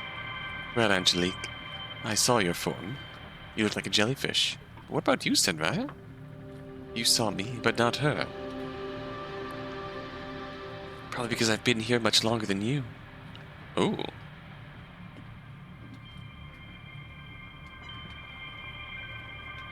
She laughs and puts a hand on Angelique's shoulder. And if Emerson here can see beyond the town's illusions, it might take a bit longer to see someone who's been hiding for nearly 3 centuries now. I hope you don't mind my curiosity, but, who am I, really? Well... There was a falling star nearly a millennium ago. It crashed into the waves south of the Philippines, and from the surf came Our Lady of Reaching Tides. Was she a sirena? Magandana? No one quite knew, but she swam through the surf, eating sailors in ship's hull. These days I prefer ramen and apple cider. She laughs again, and it hits me just how strange of a situation I'm in. These two women are chatting amicably, but in reality, they are ancient, powerful creatures hiding behind an image of a person. Sanraya, Angelique, Mikhail, hell, maybe even Garrett or anyone else I've met are all monsters in disguise. Yet the only time I felt like my life was in danger was in that cave. Even when Mikhail and I were alone on the beach and I was terrified out of my mind, he didn't even try to hurt me. As I get lost in my thoughts, I hear the heavy footfalls of work boots on the docks. Well, hey there. Didn't expect to see you folk here. Hello, Farmer Ward. Your yard has been selling well, by the way. Will all be. Ah, great. This next batch I'm working on is going to be even better. I hope the buyers over at your craft store appreciate the labor I'm putting in. Now, you folks don't happen to see a man with a handlebar mustache around here, did you? Looking for Faust? How'd you know? We're investigating his death. His expression falls. Mr. Faust is dead. How would someone... What happened? That's what we're trying to figure out. Garrett's eyes widen and he tenses up. Why? You don't think I did it, do you? No, just want to see what you know. We need more information. We only have a few leads, including the letter you sent him. If you're hoping to get some answers. Besides, it would be strange for you to schedule a meeting if you were planning on killing him. Alright, so long as you're not jumping to conclusions. Faust's family has been renting me my land for years, and I'm more than paid enough to own it by now. Sent out a letter to see if we could reach an understanding on it. If I didn't like the man, I wouldn't hurt him. I sure as hell don't like the idea of someone going through town attacking folks. Let me help you folks out. What do you know so far? I not give Garrett a quick rundown of what happened last night and what we found so far. Do you know who Daisy is? See how that letter you found makes me look bad, but you're gonna have to believe me that I didn't do anything to the guy. I was on my farm taking care of Cass all night. He looks down, brow furrowed in focus. It's around then when Mikhail ambles back over. He slides up behind me, saying nothing but giving me an eager smile. He asked me what happened to Faust. Sounds a whole lot like what happened to Mrs. Porter a few days back. I hear Sanraya and Angelique whisper behind me. Huh? Mrs. Porter? She's our landlady, right? Ooh, something's going around killing landlords. That sounds like the opposite of a problem. Yes, I thought she just skipped town. Maybe whatever killed Faust has other victims. The last reported sighting of Mrs. Porter was on the beach by the cliffside. This is a lot? Cthulhu creatures, monsters that know my name, strange ancient ruins. I can feel my hands shaking. 4 others are watching me with a mixture of worry and confusion. I need to figure out what happened. Do what I can to help. I can do some research on Mrs. Porter tonight. Where can I find you folks tomorrow to share what I got? Mikhail puts a hand on my shoulder and speaks up. Hi. Providence Pours. Everyone knows where it is, and I can get us some coffee before we investigate. Sounds great. Sounds great, Mikhail. Glad you agree. Now, I've been away from my shift for long enough. I can only get away with so much before my boss decides it's time to fire me. What? He leans in and whispers to me. He doesn't know I used to be an elder god. Teh! With a pat on my shoulder, and he leans away. Let's pause our investigation tonight and reconvene tomorrow at the cafe. It'll be good to sleep on it. Yeah, I'll find some information on Mrs. Porter to see if the cases are connected. My hands aren't shaking anymore. Having a plan makes me feel a bit better. Sounds like a good start. I'll see you folks bright and early tomorrow. Gives us a cheerful wave before strolling on. I'll see you guys tomorrow, too. Gotta get back to work. Don't just hit at me. Try not to get into any more trouble tonight, Emerson. You can only handle one mystery at a time. I'll do my best. He nods and laughs before strolling off. I still can't help but feel antsy. Based on the way Sunraya is shifting her weight back and forth, I'm not the only one. To think there could be a killer on the loose in Cape Lockehurst. Sunraya, darling, how many sailors have you eaten in your lifetime? That's different. We'll get to the bottom of this tomorrow. Emerson is right. For now, let's reset our minds so we can be as sharp tomorrow. Turns her icy gaze to me and offers a smile. Darling. How would you like to spend dinner with us? Oh my god, yes! It's been forever since we've had a guest! I was planning to make some pizza from scratch, and Sunraya just finished a batch of the most delicious apple cider. Oh, stop! It's not my best. Don't be so modest, darling. I'd be lying if I said that wasn't appealing. I need a distraction so badly. So what do you say, Emerson? I can promise you with 90% certainty that you're not going to be on the menu if you come over. Angelique! I know I'm joking, darling. Ophelia's probably busy with work and probably have time to hang out with them if I wanted to. I accept their offer. Absolutely. Dinner sounds great. Thank you for inviting me. Thank you for indulging us, darling. Yay. Oh, we can use the good plates for pizza. Duh. Ryan laughs and takes both Angelique's and my hand before running down the street back to their apartment.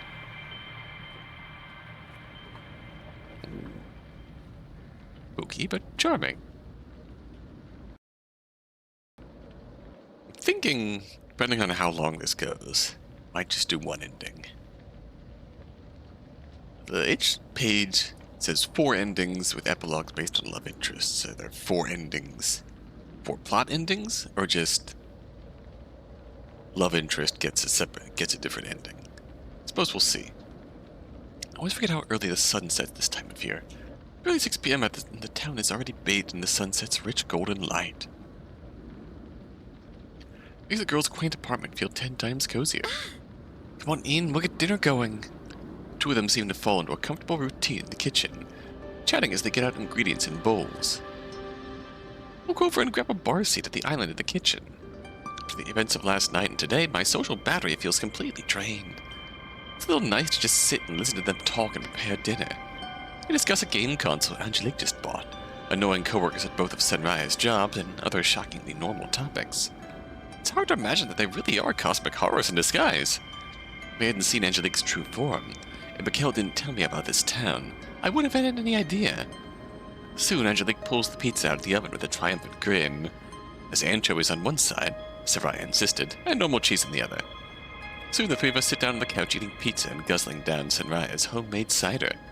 I hardly notice how fast the time is slipping from us until all the pizza is gone. It's nearly 8 p.m. Sunraya stands and stretches. All right, I'm gonna head out. It's karaoke night and I promised the bartender I'd be there. Hey! Want to come this time, Angelique? Ah, Sunraya did say her roommate wasn't really up for that kind of thing. Angelique shakes her head as she collects our plates and places them in the sink. Oh, boo. What about you, Emerson? Karaoke could be fun. No pressure one way or the other. I'd rather stay in. I was going to put on one of my favorite horror movies. Is it the one with that demon? Sunraya, darling, many horror movies have demons. Either option seems fun. What to do? Don't you think that the love interests are Sunraya, Mikhail, Angelique, or Ophelia? I'm gonna go to karaoke night. I'm going to karaoke night with you, Sunraya. Yay! Yay. Have a good time, you two. Don't have too much fun without me. Give us a lazy wait before you head out of the bar. Moon hangs high overhead tonight, casting its pale glow down onto the streets of Cape Lockehurst. Keep wanting to say Lockehurst. Sunraya leads me toward King's Pub with an eager smile. That smile only falters when she glances up at the moon, then to me. So, are you actually okay? Knowing what we really are?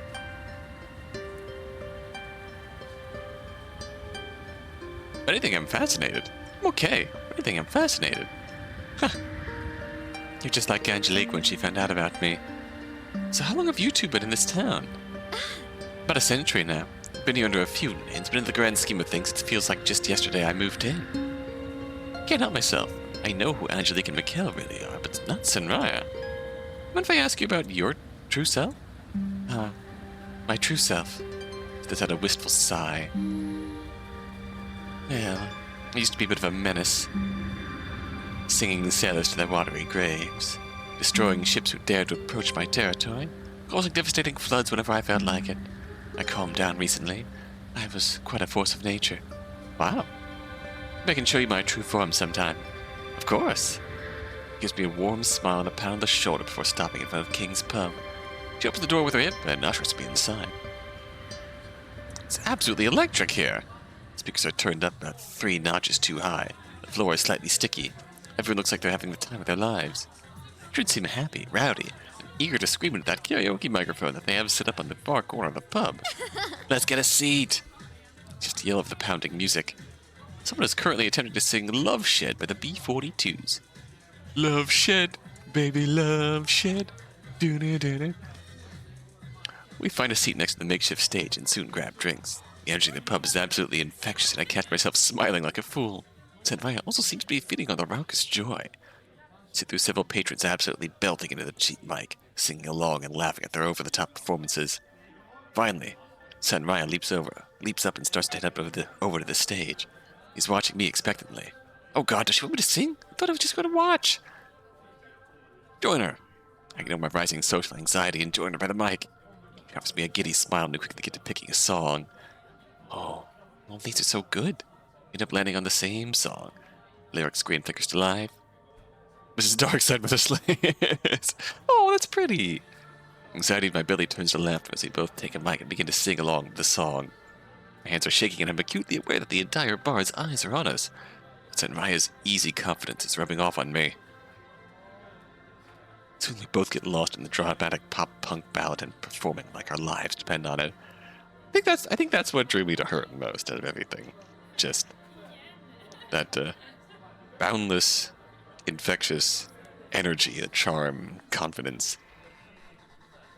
Jealousy, turning saints into the sea. Lullabies, working on your alibi. No, it's just the price I paid. Okay. The song comes to an end all too soon. The next singer takes the stage. And Rai doesn't say anything as she sits, but she's beaming at me. Many songs and a few more drinks later, we head home from the bar. Rai walks me back to the bed and breakfast before making her way back to the apartment. By the time I get home, Ophelia is sound asleep in her bed. Later today sends me crashing down into my bed soon after I get back. I can barely reflect on the day before I drift off to sleep. Ooh, that was a good day all in all. We have proof that we weren't dreaming there's something terrifying going on in the town, but we have some friendly horrors. I find myself stirring well before I normally get up. Can't force myself back to bed. My mind is racing trying to process all that happened these past 2 days. Witnessed a man get attacked by something in a creepy cave. All the cute people in town are monsters. I'm working with them to investigate a supernatural murder. Now it feels mean to call them monsters. They're all really friendly and fun. It's just, if I look behind the curtain a little bit, they be not afraid me and my mind melts a little bit. But they are still really cute and friendly. To make matters worse, whoever killed that man knew my name. It called to me. And goddamn, Mikhail's true form, still damn shredded. Kinda hot. I pry myself out of bed and get ready to go to Providence Pores when Ophelia shifts in her bed. Emerson? You're up early. Sorry, did I wake you? She shakes her head and yawns. Where are you going? She's so busy with her research, I don't want to worry her. Should I tell the truth?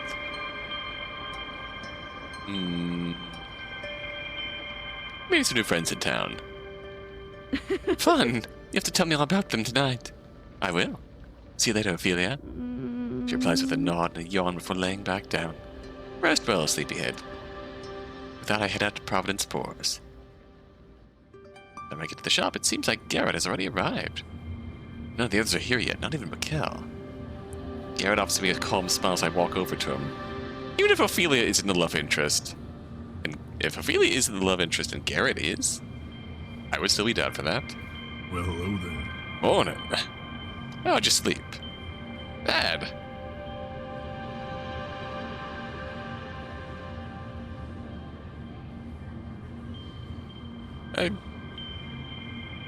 Not great. Not great. Been hard processing everything. Just a hand on my shoulder. Well, let's get you some coffee when Mikkel gets back. Hey, Emerson, could I show you something? Show me what? I know you've been poking around in the town's history. You know who or what most of us really are. I'd like to show you what I am so that you don't get blindsided by it. Wait, won't the other patrons see you? He shakes his head and smiles. There's something sad in his eyes. Oh, I've had a long time to control this disguise of mine. You're gonna be the only one who can see me. We're gonna be looking into trouble together. I want you to trust me. I'd rather you learn about me in a way I can control. I don't want you to be scared of me.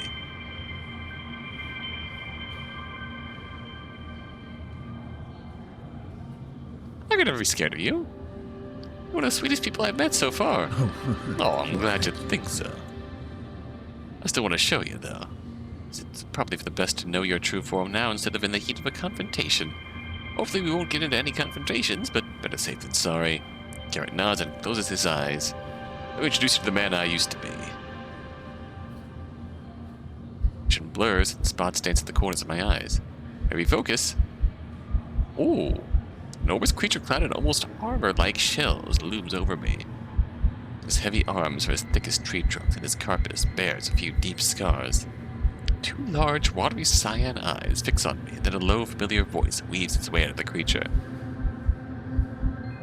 Meet Gothard the Conqueror, Emerson, scourge of the New England coasts, king of carnage.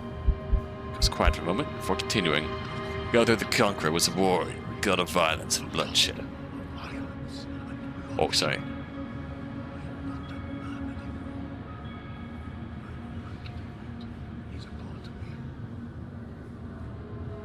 Good they changed for the better. Garrett, from the short time I've known you, I can tell you've changed for the better. You've been nothing but kind and hospitable to me. Garrett. Garrett is quiet for a long moment, for he almost seems to cry. Thank you. That means a lot.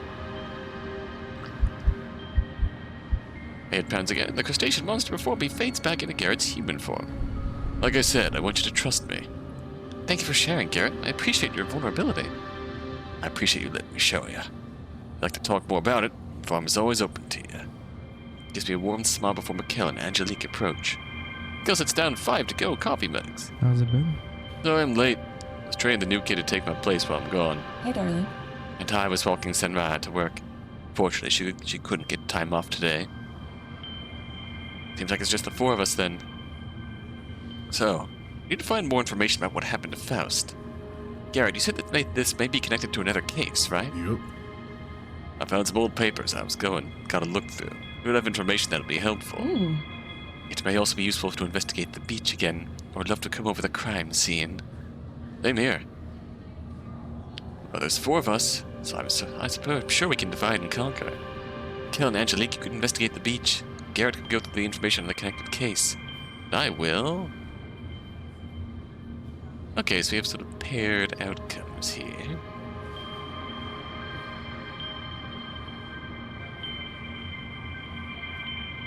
Join Garrett investigating his lead. Alright, don't have too much fun sorting through papers.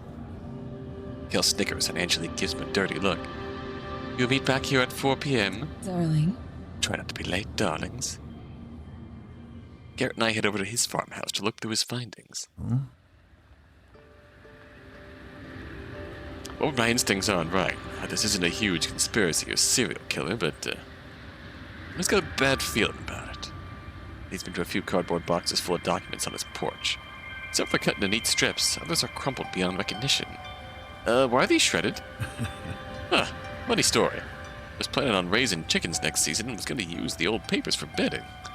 But before I did some research and found some better options. I was thinking about using straw, maybe wood shavings, but he falters and turns bright red once he realizes he's rambling. But that's not important now. Can't help but smile at seeing how impassioned he gets when speaking about his farm. We sit down on his porch and take a cardboard box of paper each. I start looking through an old newspaper. Garrett strikes up conversation again. Aye. Guessed he wanted to tell you she's sorry about making the goats go wild the other day. No one got hurt, it's fine. It's alright. One thing is, no one got hurt. Oh, I'm with you. It's just been a while since she's been like that. Like what? Playful. Pulling pranks on folks. Oh. She's been down recently. Been hard for her at school. Kids teasing her and all. My heart breaks for that poor girl. I'm sorry, Garrett. Have you talked to the teachers about it? Why? Bunch of times. Sometimes people just like making fun of what they don't understand. It's real hard too, because she's still trying to understand what it's like being a monster but looking like a human. You can only imagine. I haven't thought about it, but that makes sense. If Garrett is a crab monster, then so is Cassidy. Yep. Yeah, when I saw her messing around with you the other day, she seemed like her old self. Impish, scheming, happy. We'll all be. I don't know why you were the one she decided to torment, but it's been a while since I've seen her smile like that. Huh. Does this mean I cheered her up, or was I just an easy target? Don't know, but I appreciate you being a good sport. No problem. Next time I'll try and help her find a different outlet than riling the goats up. Good luck. Lets out a thunderous laugh and claps a hand on my shoulder. After that, we get back to sorting through the papers in a comfortable silence, serenaded by the distant bleats of goats and sheep. There are a couple of loose scraps of paper in my box. Can't tell what it used to say, but there seems to be a picture on it. Let's see what this is. Missing. Yank.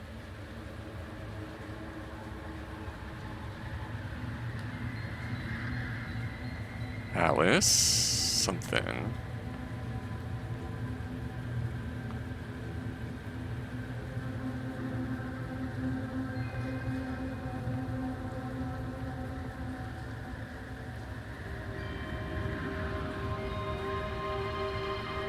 It's 36.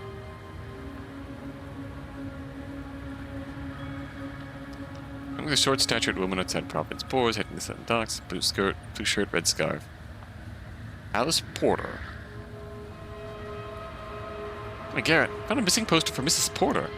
It says she went missing on the 5th around the docks. That's recent. It's acting strange, just like Faust. For what purpose? Maybe they are connected then. The dock's right by the beach. Right.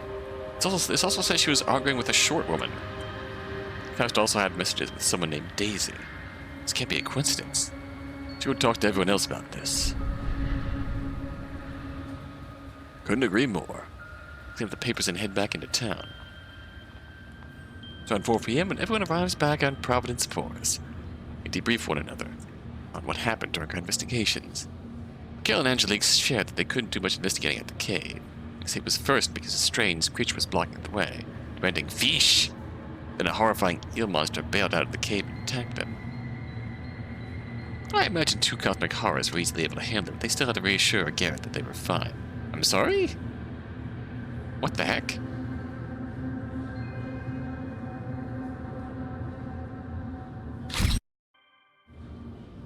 Oh shit.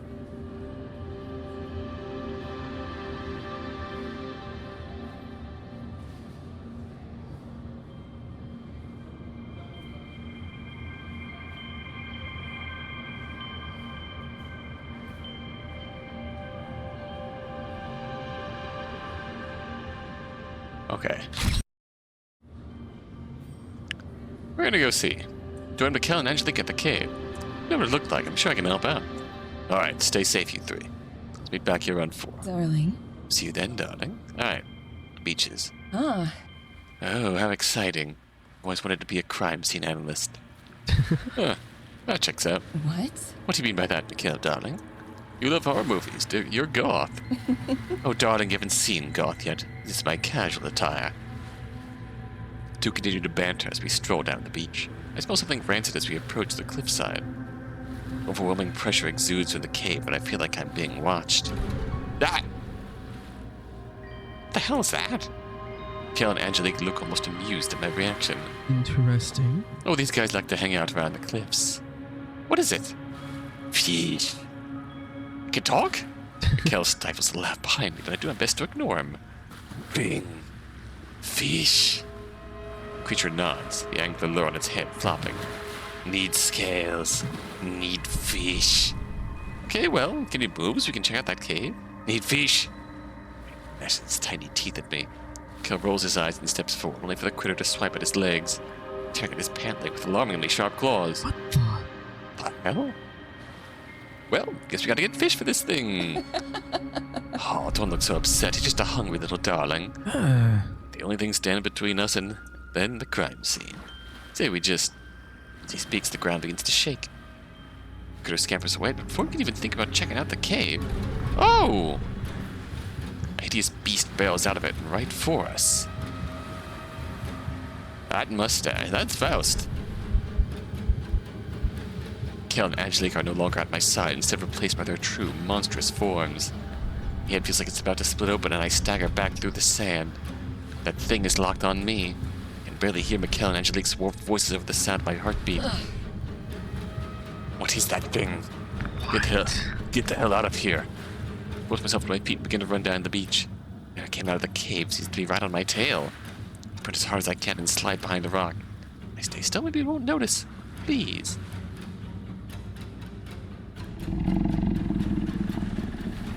F.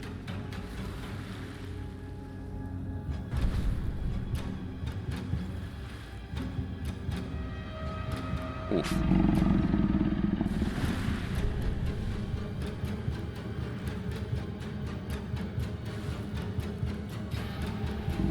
I keep rushing that minigame.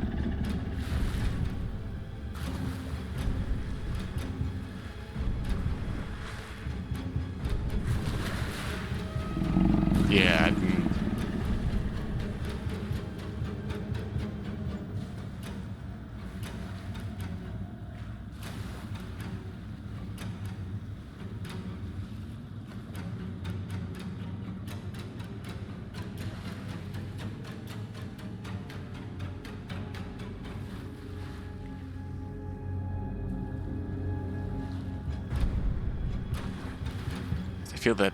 I feel as if the creature is about to find me.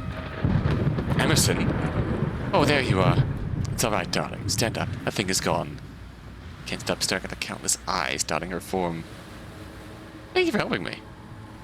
It is quite all right, darling. Now stand. She offers me one of her fills, and I hesitantly take it. I was having expected a dose of venom or a jolt of electricity, but no. It just pulls me to my feet.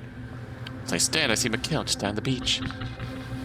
He's in an absolute frenzy attacking the creature that was after me. I can't bring myself to look away until Angelique's cold hand cups my cheek and turns me back toward her. Oh, you're right. Darling. I know you're brave, but humans can be so fragile. But I'm fine. Good. Let's head back for now. Mikkel, darling, are you quite done? Yeah, just making sure that thing's not gonna follow us. Right. Rising fear of my gut is more than overpowered by the relief that these two are on my side. Ooh. Mikkel, I can't believe we almost let a little human get hurt. Hey, we're fine. Besides, since when did you care so much about random humans? Angelique is quiet as she glances away.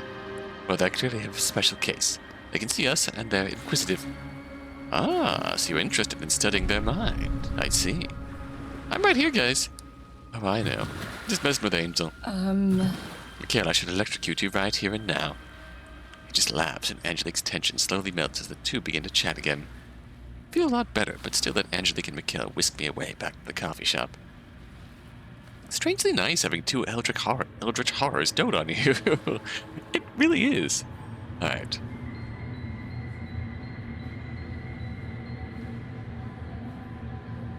After assuring Garrett 5 different times that we were alright, he feels certain what he found. I found this old missing poster from a few days back. Something similar to what happened to Faust. It also says she was arguing with a short woman. Talking with Daisy? Can't be a coincidence. Angelique's eyes go wide and she's suddenly lost in thought. What? Is this related to that story? Oh, Angel, there's no time to be cryptic. What story? I thought it was simply unfounded rumors. 2 weeks ago, the newspapers ran a story about a man arguing with someone on the beach. Suppose they'd happened only a few days after Mrs. Porter went missing. Creeping dread rises in my gut. Something or someone is luring people to the beach to kill them. Why? Looks like we got more work to do tomorrow. Yes, I will catch Senrai up on what we found today. We're to be here again tomorrow, same time. Eager to figure out what's going on. At the same time, I feel so on edge. after Angelique and Garrett leave, I'm about to head out before Mikkel stops me. Hey, Emerson. Just wanted to let you know that if you want to crash with me and unwind, I got a place behind the barber shop on Main. No pressure. Thanks for the offer, Mikkel. Gives me an easy smile before I head out of the coffee shop. Mind is reeling for today. I don't know if I'm ready to go home yet. What should I do? Okay, so we have more lovely opportunities here. You kind of want to... Was it Garrett? Earlier, Garrett was incredibly vulnerable in showing me his true self. His invitation was to talk more about who he was. I also found myself excited just to spend time with him. By the time I reach the farm, Garrett is outside with Cassidy. The two are throwing a baseball back and forth as a few goats nibble at the grass nearby. As Garrett catches a ball, he looks at me with a warm, surprised smile. Well, hello there. Emerson, good to see you. Staying for dinner? If you'll have me. Walk over and one of the roaming goats comes up to me. It gently butts its head against my shin. Don't mind Violet there. She's just saying hi. Yes, and I just finished making some minestrone soup. We'll gladly fix you a bowl, too. Warm homemade soup. Just the thought is good enough to make me drool. It's not too much trouble, that sounds great. Yup. It's not too much trouble at all. Cass, go wash up and start getting the bowls. Emerson and I will join you in a bit. Small girl nods, watched me with wide, curious eyes before darting inside. I'll be. He was asking about you before he came in, you know? Oh, what about? If you're a nice human, you're coming over for dinner. You and I are friends. That's sweet, I think. It is. Let me ask you a question. Are you scared of me? Be honest. What? I've heard people before. Used to live for it. I know all this monster stuff is probably real new to you. It seems like it just rolls off you like water on a duck's back. Guess I just want to know if you're pretending to be fine, or... I'm not scared. It's all really weird, yeah, but I'm not scared. Especially since you and the others haven't even tried to hurt me. Huh. You're real open-minded. I like that. Suppose I'm just antsy. Huh? Cassidy's mom said she was fine with who I was, but still left soon after Cass was born. That she couldn't stand us creatures anymore. Ah, that explains what happened. A profound sorrow passes over his face. Reach out and give his hand a tight squeeze. I'm sorry to hear that, Garrett. It's fine, I guess. Settled down as a human for her. When she left, Well, that pain's compared to nothing. Nothing compared to my love for this town, my farm, and my little girl. Still, happy to have kind folks like you over for company. He claps his hand and lets out his classic thunderous laughs. That's enough of my sob story for today. Got soup to eat. Corners of his eyes crinkle as he smiles at me. We head inside when Cassidy, Garrett, and I each take a bowl and go sit out on the porch. A few goats still roam around outside their pen, but Garrett doesn't seem worried. Reward soup warms me to my core. Rich broth and heavy vegetables sit heavy in me. I can tell I'm going to sleep well at night. You know, those veggies are fresh from our garden. Well, I'll be. Getting seasonal veggies in your minestrone is what really makes it super. Cassidy groans next to me. Dad. What? Did I bother you? Oh my god, I love this man. He snorts some, conflicted between whether or not this was hilarious or horrible. Oh, come on, Emerson. All my good puns out of stock. Dad, stop! You remember who won that neck decorating contest? If I remember correctly, I think it was a tie. Garrett just watched me with an eager smile, clearly waiting for me to laugh. Won't even make me laugh, while Cassidy's looking at me for backup. You've been stewing on those for a while, huh, Garrett? Cassidy yells in dismay at my betrayal as Garrett bursts into laughter. The three of us finish our meals despite the puns. After we wash up, Garrett gestures to the goats. Before we head out, why don't we feed the goats? I'll warn you, they take after me, if you know what I mean.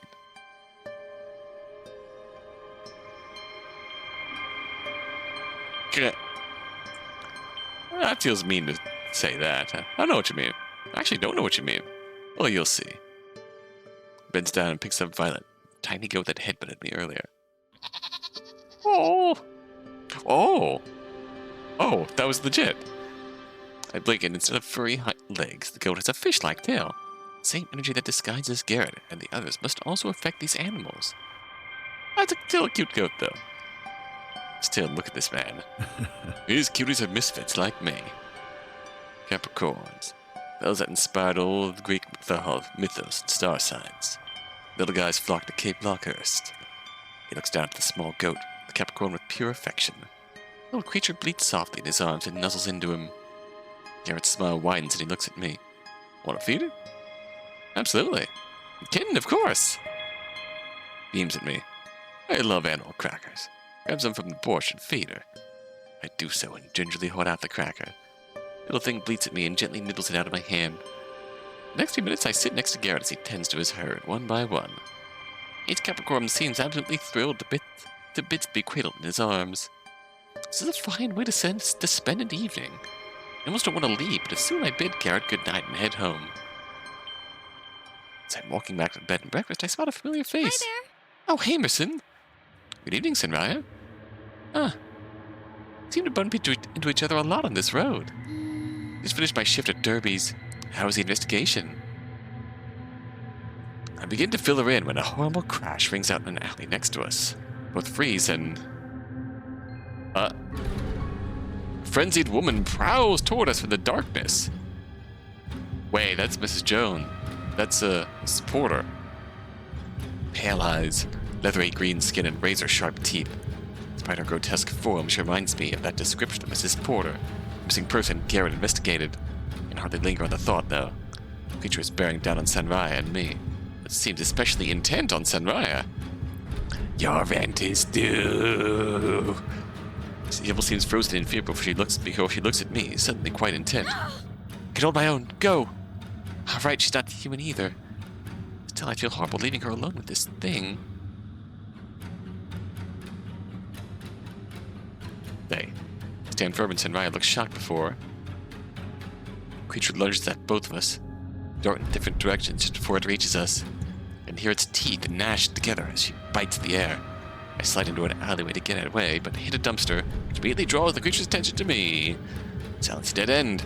I press myself against the dumpster and hold my breath. Uh-oh, stealth again.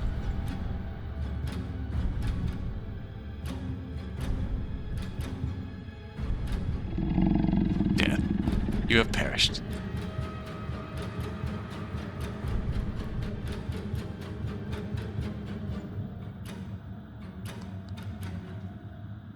I don't like this minigame, but having the circle sort of jump around like that is an effective way of escalating it. Once the creature abandons hunting for me and turns back, I start to slink out. Probably a more effective way than just making it spin faster, in my opinion. That's when this beautiful voice fills the air. Ooh, true form. Oh, that is a powerful vibe. Ribbon stands around as a strange figure wreathed in moonlight. Voice is familiar. Senraya. Her eyes are smoldering novas and teeth line an enormous mouth where her stomach is. I can feel my mind slipping away with her song, forgetting about the danger I'm in. Hey! Quickly, while it's distracted! It's then I notice the creature attacking us is almost frozen in place, entranced by the song. I don't spend much time thinking what to do. Mighty yell, I shove the creature into the dumpster and run out of the alleyway. When I look back to Senraya, she is human again. She takes my hand and we run far, far away from that alley. Run all the way back to the bed and breakfast. Senraya doesn't leave my side for some time, staying with me in the lobby and watching the door like a hawk. She doesn't say anything, and neither do I. We just catch our breath and wait. For what feels like hours, we decide we're in the clear. Why didn't you run? I didn't want to leave you alone. But when I saw how scared she looked, if she was a powerful cosmic being, I couldn't abandon her. You're too sweet. I would have been fine, but thank you. Yay! I'll see you tomorrow, Emerson. See you tomorrow. Get home safe, Senraya.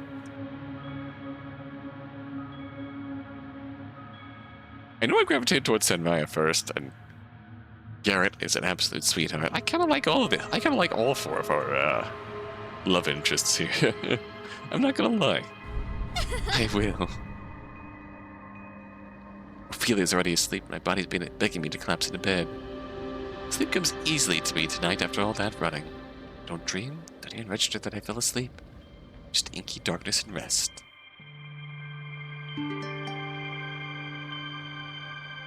Like yesterday, I wake up earlier than I want to, and I can't get back to sleep. This time, though, Ophelia's already up and moving. Waxy smell of her tea fills the room, and she already has 2 mugs out. She has one mug cradle in her hands and she leans against the wall. Her eyes look tired and her brow is furrowed. I take the mug she left out for me and offer her a smile. Morning, Ophelia. Hey, Emerson. You alright? Yeah. The urchins I've been researching keep confusing me. Data isn't making sense. She rubs the sleep from her eyes, but her words feel stilted, almost rehearsed.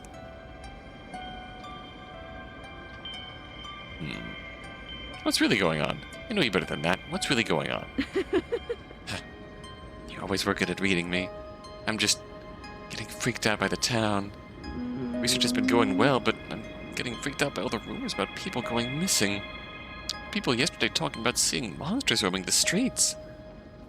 I don't know if it's real, but I had that weird sleepwalking thing. You mentioned seeing stuff. I feel horrible for dragging you here. You didn't drag me here. I chose to come here. Sit down my mug and wrap an arm around her. I'm fine. You don't need to worry about me. I made very protective friends. I'm just glad to visit you out here. Besides, people here are kind. They look out for one another. Ophelia doesn't reply for a few moments, just staring down into her pitch-black tea. Right. She's probably more unsettled by the fact that we've taken to this town much more than she has.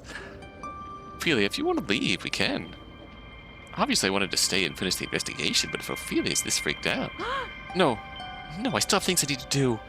Okay. Give her a squeeze. It'll be okay. And hey... If any of those evil monsters come our way, we can show them who's boss, right? We just call my friends first. Ha! As if. They're way stronger than either of us.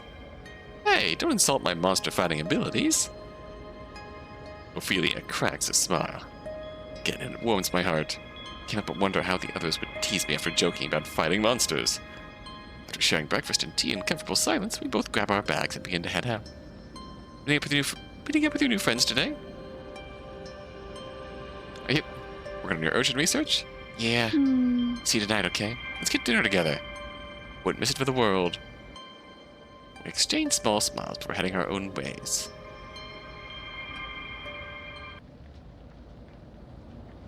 It's mid-morning when I reach Providence Pores. Alright. Mikhail looks bored out of his mind behind the counter as the other three chat at a nearby table. Darling. Ah, there you are, darling. I was almost worried our dear little human wasn't going to show. Oh, sorry. Are you guys waiting for me? No, Angelique's just teasing you. Well, hello there. You're right on that time. You're right on time. Grab a seat and we'll figure out who's doing what today. I nod and do so. Kel leans over the counter with a soft frown. How's it been? I'm the man in the chair today. My boss got on my case yesterday. Can't leave. Man in the chair? It's a thing for spy movies, like a fella talking to the spies here and feeding them info. Huh. I didn't take you for a spy movie connoisseur, Ward. Well, you never asked. Either way, Mikhail's gonna hang out here while the rest of us follow some leads. Yeah, Farmer Ward and I were talking about seeing if we can find some fish for that critter you guys saw on the beach yesterday. It'd be easier to punt it into the water. Now tell me, why would you go and do that? I'm gonna ignore that you said that. We're gonna see if it'll let us to those ruins and feed it. Okay, got it. What are you gonna do, Angelique? I mentioned yesterday that a man went missing on the beach shortly after Mrs. Porter did. I'm pretty sure I remembered seeing something about it at the library, so I'm going to head there, darling. What? Wow, so thrilling. Vision or checking out the library? Whatever will you choose?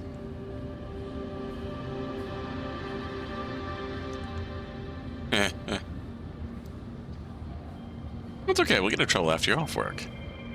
Promise? He grins wide, and his eyes flicker a bright, almost neon green. Well, we're not going to actively try to get into danger, but we'll come back and hang out. Fine. After Mikhail is done whining, I realize I have a decision to make. Who will I investigate with? I will... I want to fish again. Fish with Garrett and Sunraya. Sounds like a plan. See you guys back here soon. Don't get any breakthroughs without me. Mikhail gives us a lazy wave as we all head out to start investigating. Sunraya, Garrett, and I make our way to the beach. Waves lap gently on the shore, the sun is sparkling over the surf. I gesture to the cliffside as we walk. Yesterday there was this fish thing in front of the cave. I wanted fish. At least I think I did. Huh? What do you mean? I kept saying fish. Oh, Let's sit up and get that fella some fish. Loud thuds and Maya sits down a rusty blue tackle box in the sand. She gives us each a rod and begin baiting our hooks. Well, Senraya shows Garrett and me how to bait a hook. Oh. Senraya, when'd you learn how to fish? Ah, too long ago. Some kind humans back home taught me. They taught you. A mermaid with a mouth for a stomach how to fish. She laughs and gently pushes my arm. I was pretending to be human, obviously. Even before Cape Lockehurst, I found ways to blend in. Of course, it helps if your voice can twist minds. Anyway, when was the last time we've been able to hang out, Farmer Ward? Gosh, must have been trivia night at King's, I think. You two know each other well? Yay! Totally! I coordinate the craft store's dealings with Farmer Ward's yarn business. We met over coffee and, really hit it off. Turns out, both of us enjoy karaoke nights at King's Pub. He then gives Senraya an apologetic look. Sorry about turning you down so much, by the way. Can't find sitters for Cass. Senraya waves her hands and laughs. Don't worry about it. And to make cheerful banter as I finally get some bait on my hook. Time to catch fish. I mean, fish. Alright, let's do this. See if I still got it.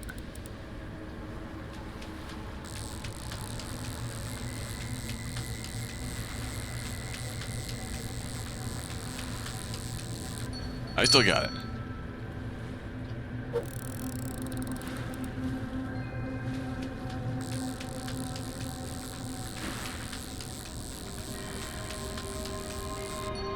Oh yeah, I got it. I'm a master fisherman.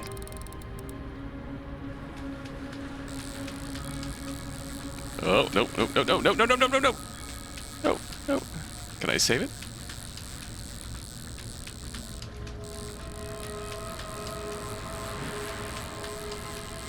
Oh yeah, what a pro, what a pro. I saved that one. That one was nearly lost. I saved it. Oh god. Oh god.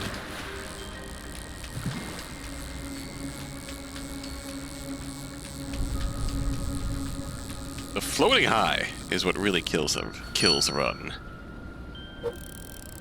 When the bar dips low and you're on an upswing, it's floaty enough that you can lose a lot of momentum.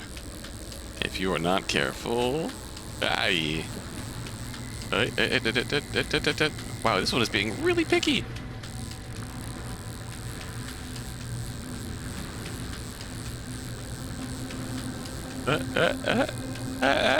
Yeah, 5 for 5.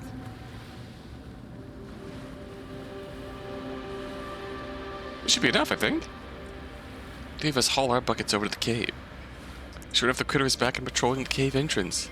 Senraya's eyes light up the moment she sees it. Oh my god, it's so cute! Well, I'll be.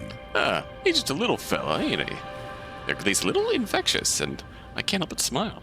I pluck out a fish and hold it out to the critter. Its eyes go wide. Fish! Startling speed, the thing snatches the fish from my hand. It's absolutely devouring it, chirping with delight. Scales, yummy. So juicy, sweet. Right, can we go into the cave now? Cave. Cave close. Need thingy. What thingy? Thingy. Big rock. Glowy scratch. Open cave. Oh. He's talking about a key or something. Key. There's a key. How did I get in last night? Let's make sure we head into the cave. Whoa. There's a huge rock blocking the rest of the cave. It certainly wasn't here before. We push, pull, and pry with all of our might, but nope, it won't budge. Whoever's behind this must have whatever key opens this. But who? My blood runs cold as my mind floods with possibilities. We should head back to the coffee shop. Maybe Angelique found something. Yep. Yeah, that sounds like a good idea. Little critter waves at us as we head out back to the town. Thanks for fish. You're welcome. What a sweet little fella. By the time we get back to Providence Boars, all the stress and confusion is just about ready to bubble over for me. All this investigation, it feels like we've made no progress. Angelique and I show the newspaper clipping we found. The what? To a tattoo artist. Oops. Yeah, we went fishing. We didn't go with Angelique. Knowing about the missing man owing a lot of money to a tattoo artist lingers in the air. All eyes are on Mikhail. I didn't kill him if that's what you're thinking. Usual smooth tone is sharp, serious. I just didn't pay for a big design I did on his back. It's the 4th time he skipped payments. I knew you were bad with money, darling, but 4 times? Look, he was hard, okay? Is this a coincidence or a setup or something? Did you guys find anything at the beach? Hey! We've had the little guy guarding the cave some fish, but it turns out there's this huge stone wall in the way.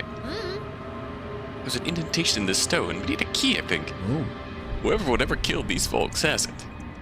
Great. Don't look so sour. Let's review what we know. The night of the 8th, our darling Emerson followed a distressed Faust to the beach. We know Faust owed a lot of land, including Garrett's. Faust was also a prolific fisherman based in his apartment. Anyway, he leads Emerson to some ancient ruins and something kills him in the fog. That thing almost killed me too. It called out my name. Meaning it knows you. Or has some form of omnipotence. But my bets are on the former. Huh? You also know that 2 other people went missing in that area. Mrs. Porter, who was a landlady who owned Faust's building, which makes her also Angelique and my landlady. She was seen on the 5th arguing with a short woman for disappearing on the beach. A day after that, a tragically odd client of mine was spotted arguing with someone on the same beach before vanishing too. For what purpose? Whatever was hurting folks locked up the ruins on the beach so no one else could get to them. If only we had that key. I nod along and sigh. Maybe I should ask Ophelia for help. Huh? Who is Ophelia? My roommate. She studies marine biology and came here for her thesis research. When did she come to town? Around the beginning of September. Why? If she's been around the beaches, she might have seen something that we haven't. True. Get dinner with her this evening. I can ask her about it. Well, I'll be. Any help we can get is good. I'll keep digging around to see if I can find anything. Same. Maybe I can break down the wall in the cave. Oh, darling, do let me help. You're going to hurt yourself. While those 2 bicker, I can ask around at King's Pub to see if anyone else saw something on the beach. That'd be nice. Thanks, guys. Rude. What, are you surprised we're helping? After all this time? I'm hurt. Yep. We're invested in helping you. Help this town, Emerson. Speak for yourself. I'm here to see a mystery to its conclusion. Angelique. I'm mostly here because I care, Emerson. See, now that sounds terribly corny. Hey! Ignore her. You go enjoy your dinner and see what your friend knows. Okay, Emerson? I will. The 4 of them look at me with their own unique forms of affection. It's hard to imagine all of them are terrifying ancient monstrosities who, for some reason, grew fond of me. Feels nice in a strange way. I say goodbye to the group before going to find Ophelia. The early evening sun filters through our room's curtains as it hits Ophelia's glasses at such an angle that they shine like little headlights. She's scribbling away in her notes at the desk. I don't think she's noticed me. Ophelia? She snaps up out of her seat and slams her head down over her work. Hands out over her work. Oh, Emerson, you're back early. You okay? You seem a bit jumpy. Yeah, you know me. I was just in the zone. I was hanging out with your new friends in town. He's all too eager to change the subject. Why? It was nice. What are you working on? Nothing crazy. The colony of urchins I'm studying has shrunk really suddenly. Right. She's still hiding something. I know it. Hey, you're on the beaches a lot, right? Right. Need to ask her about the disappearances. She has to have seen something.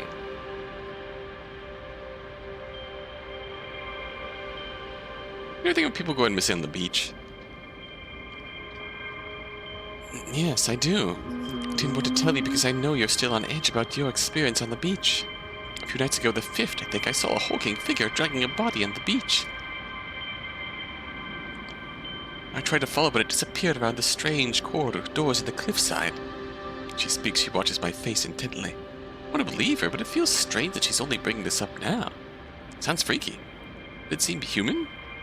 I don't know anymore. A strange silence settles over us. Ophelia's eyes dart away from mine, staring down her work. So we still down to eat dinner?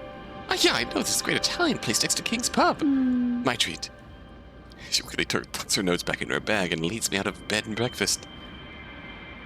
Evening passes quickly, and neither of us bring up anything to do with the disappearances or the monsters in Cape Lockehurst. Spend a long time out on the town and don't get back until around midnight. I fall asleep almost as soon as I lay down. By the time I wake up, it's nearly 1 p.m. Slipping in and out of sleep before a small beam of sunlight streams through the curtains and nearly blinds me. I groan, I force myself out of bed to close the curtains. Huh. Is it 1 p.m.? That's weird, Ophelia's gone already. It's 1 p.m. Something feels off. It's hard to think on an empty stomach. Maybe I'll finally try the breakfast in the lobby before heading out for the day. Unpleasantly familiar pressure pounds in my head as soon as I step into the lobby. Vision swims and I brace myself against the wall. Are you alright, dear? Oh, it's the... Oh. I stumble back and trip over my feet. I hit the ground, I hear the patter of wet feet, and then a huge slobbering tongue swipes across my face. Ah! I try to scramble away when... Dear, are you okay? Yep, that's her. The monster that stood before me is just the bed and breakfast owner. And her dogs, I suppose. That's why they're always in her hands. They are bait. She's some sort of angler. Some sort of anglerfish-inspired demon?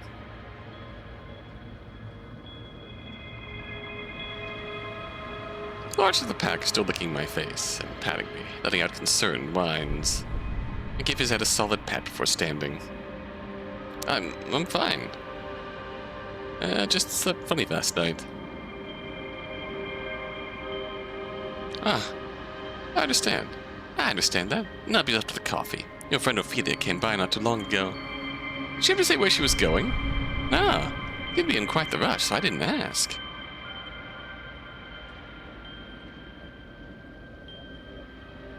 Gotcha. I wonder what's gotten into Ophelia this morning. If I can think too hard on it, the door to the lobby swings open. Huh? Emerson? I heard you yell. Are you okay?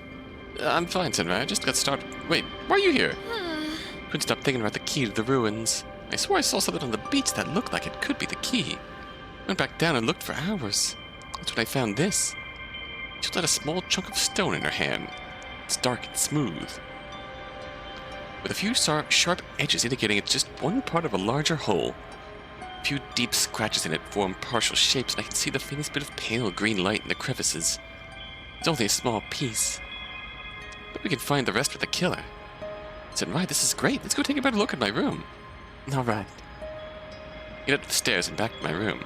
I clear up a space on the desk to sit and get a closer look at this fragment.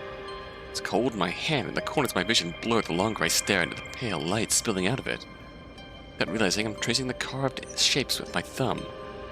What does it say? I'm not sure yet. I feel like it's part of a word or something. It's not any language I know. Huh. Weird.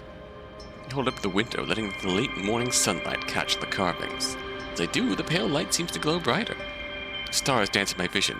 Pins and needles rocket down my hand and across my arm as I stare into the light. What's that? Under Ophelia's bed, there was the same pale green light that emitted from the stone. There was that same pale green light that emitted from the stone under Ophelia's bed. She had a brown bag. Was this always here? Now that I'm holding it, the light is brighter and much more intense. It almost burns my eyes a bit, and I have to squint. I hesitantly open the bag. A stone fragment shoots through my hand and straightened the bag, clattering against several similar-looking pieces. There's the rest of it. Matches the ruins perfectly. This has to be the key that opens them. Why does Ophelia have it? You don't think? Is Ophelia really behind all these disappearances?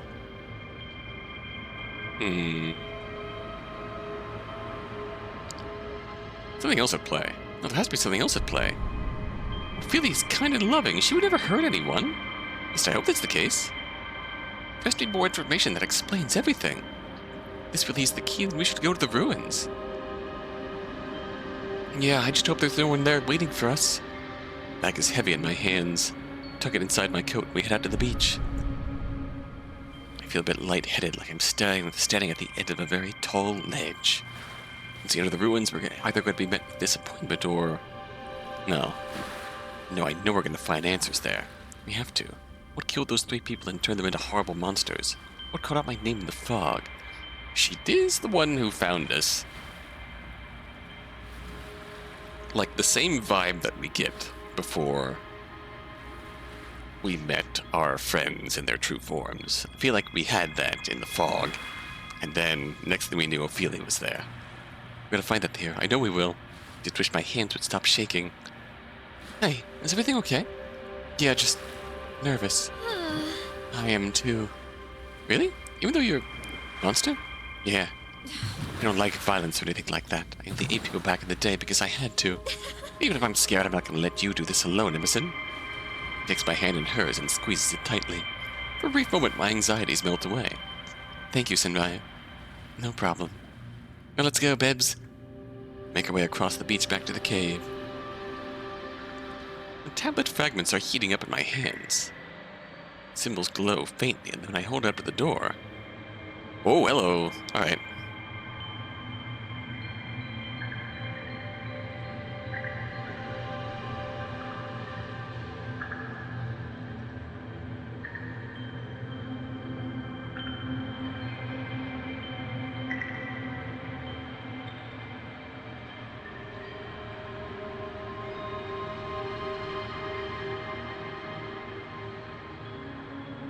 Bright emerald light shines out of every crack and carving. The huge stone wall slides into the floor, clearing the way for us. With a deep breath, I steel my nerves and head inside. The two of us walk for some time through a narrow, rocky corridor. Pungent smell of rotting fish and iron assault my nose as we get closer. Soon the corridor opens up into an enormous cavern. It's exactly like I remember, but this time I actually have the presence of mind to get a good look around. Dark marble pillars stretch from floor to ceiling, but covered in glowing cracks and ruins that pulse softly. The architecture isn't any I recognize, but I have a feeling it's not recent.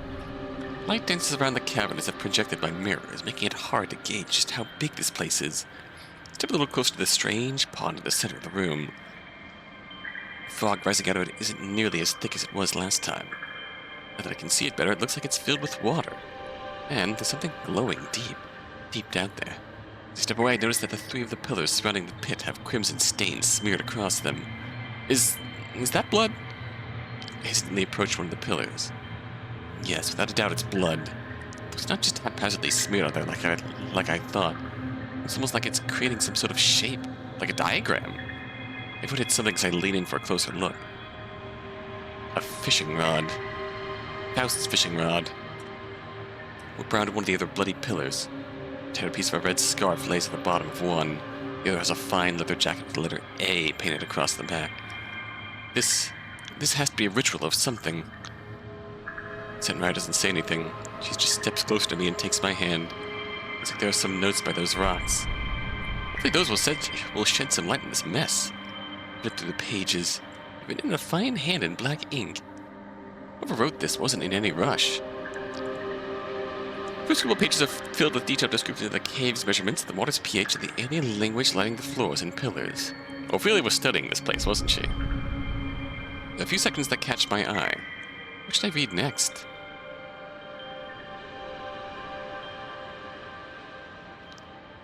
Entering the ruins. It's hard to believe none of the locals knew about this place. It only took me 12 hours to decipher the tablet and open the ruins up. I have a feeling they were just hiding it from me. They stay far away from this place. Oh well, I like privacy while I work. There's electric in here. I can only imagine what sort of marine life calls this cave home. I know what I'm working for in my thesis. My advisor won't believe it. The only issue is that it's so frustrating holding the tablet up to the doors every time I want to come in. I think if I could memorize the words on it, I could enter without it. Gosh, I have my work cut out for me. Yeah, this is Ophelia. Nothing grows in this cave. Nothing lives in the water here either. I need to see how organic life reacts to this mineral-rich environment.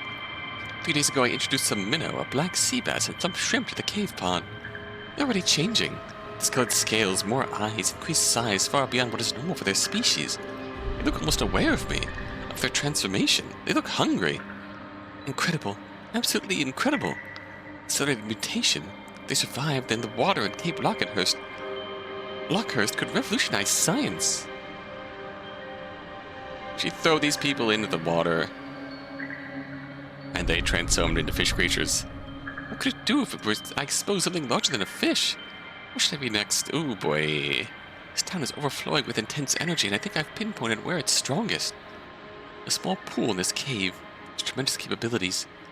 Marine life if exposed to the water doesn't just survive, they thrive. I talked to Faust about this, and he agrees that this cave holds the key to this town's secrets. Oh, she knows Faust. It's a little ironic. Emerson brushed off the rumors about Cape Lockehurst, and here I am, finding its source. There's not a single doubt in my mind. Ophelia's behind this. But why? I can't understand it. I pull out the final section. I don't want to read it, but I can't bring myself to look away. I nearly lost my arm when I touched the cave's pool. Oh, when I made contact, felt like my mind was shattering, expanding, and blooming into a fractal. Supernova's burning in my vision. Every atom in my body burned and popped. Time felt like it was folding out all around me. I was barely safe enough to pull back before it consumed me whole. The human body is not capable of surviving whatever transformation this cave induces. I think I can find a way, though. The runes here speak to me. They scream of blood and flesh and bone and souls filling the waters of Cape Lockehurst. They tell me that if my body isn't strong enough, then I can build myself a new... Well, that's concerning. A handful of lives is a small price to pay in the face of what I can gain. Oh dear. Whoa, as we know it will change. I will make it change. I've already started making preparations. I need to show Emerson. I need to witness what I will become. Ophelia. Ophelia, what have you done? The page is tight, nearly ripping them. Blood offerings, mutations, ritualistic murders. Ophelia, why? Hold on, there's something here. What? Look up, and sure enough, I hear a low droning, like a whale call. The drone then grows into a mangled snarl as if something lunges at me from the shadows. Ah, Emerson!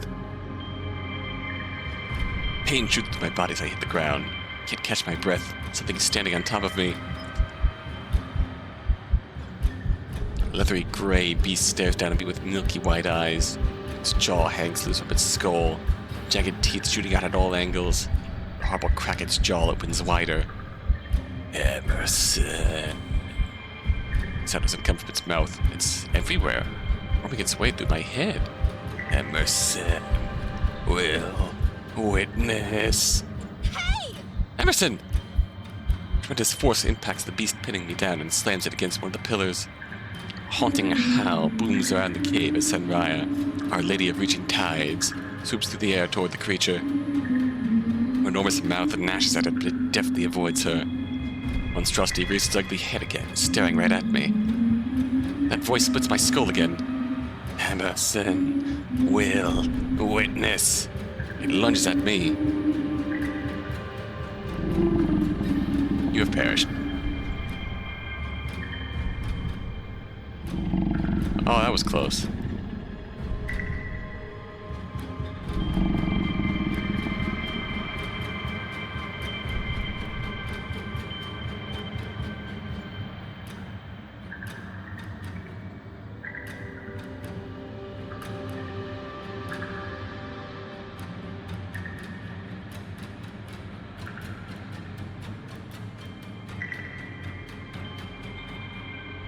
Oh, that's a lot.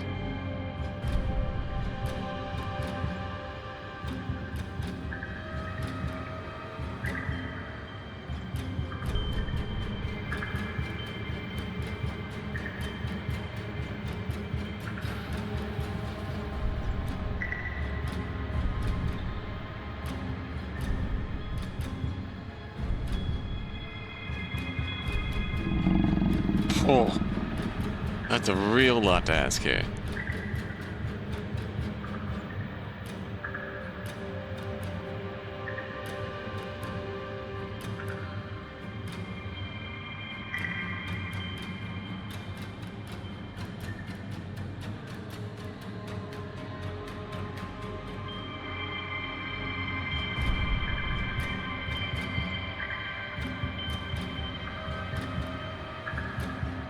I just hope, but I think I'm wearing it out. My heart's beating so fast it feels like it's about to explode out of my chest. It hits a rock as I'm running instead of me skidding across the ground. As this creature stalks over to me. A grotesque pop its jaw unhinges it again and snaps at me. It tries to roll away, but it's still able to sink a fang into my leg. White-hot pain shoots through my body and I can't help but cry out. Then, a hauntingly beautiful melody fills the cave. I can feel my mind going numb. The creature seems to be affected by it as well. Unravel looms behind it. Ribbons dance around her as the stars on her skin seem to glow brighter. And her mouth opens. Look away at the last moment as she swoops down at the creature. You hear the teeth gnashing, and after a few seconds, a webbed hand comes at my cheek. Emerson, you're hurt. My head is spinning from the pain in my leg. I can barely form words. Just nod before Sunraya lifts me into her arms. Stars dance in my vision as she carries me out of the cave. Sunraya insisted I rest in my bed while my leg heals. It seems like Ophelia hasn't been in our room since this morning, so it's just us in here. Dull pain is slowly getting better, but I can't stop thinking about Ophelia. Luckily, the wound isn't too deep. I just need to wait for the pain medication to kick in. Sunraya hasn't left my side for the past hour. He's been tending to my wound and gently playing with my hair as I rest. Oh, still, I can't help but feel nervous. Do you think Ophelia's gonna come back anytime soon? Not sure. I still don't understand why she's doing this. I mean, I know what her paper said, but it's just so unlike her. Hunger changes people. I think she's hungry for, well, something. Knowledge, power. I should know better than anyone. I iced up a bit. What do you mean? No, well, I told you a bit about my story, right? Kinda. You said you were created after a star fell from the ocean. Yeah, that's the poetic version. It was a shooting star, meteorite. Kinda like the one in that cave. It sank to the bottom of the Pacific Ocean and things began to form around it. The first human I met said I was made out of twilight and bone. She laughs and shakes her head. I always wanted to write a song with that title. That meteorite was formed around it. I'm made of star stuff. She looks out at the window to something distant. Ever since I first saw the brilliant moon shine over the waves, I wanted to go back. No, I needed to go back. To the moon? To wherever I came from. The heavens, the sky, space. Somewhere that's not here. I'm hungry for it.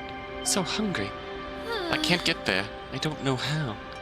The only way I could satiate myself was to feast on hapless sailors who fell for my song. Sometimes I could distract myself by disguising myself as a human visiting the world.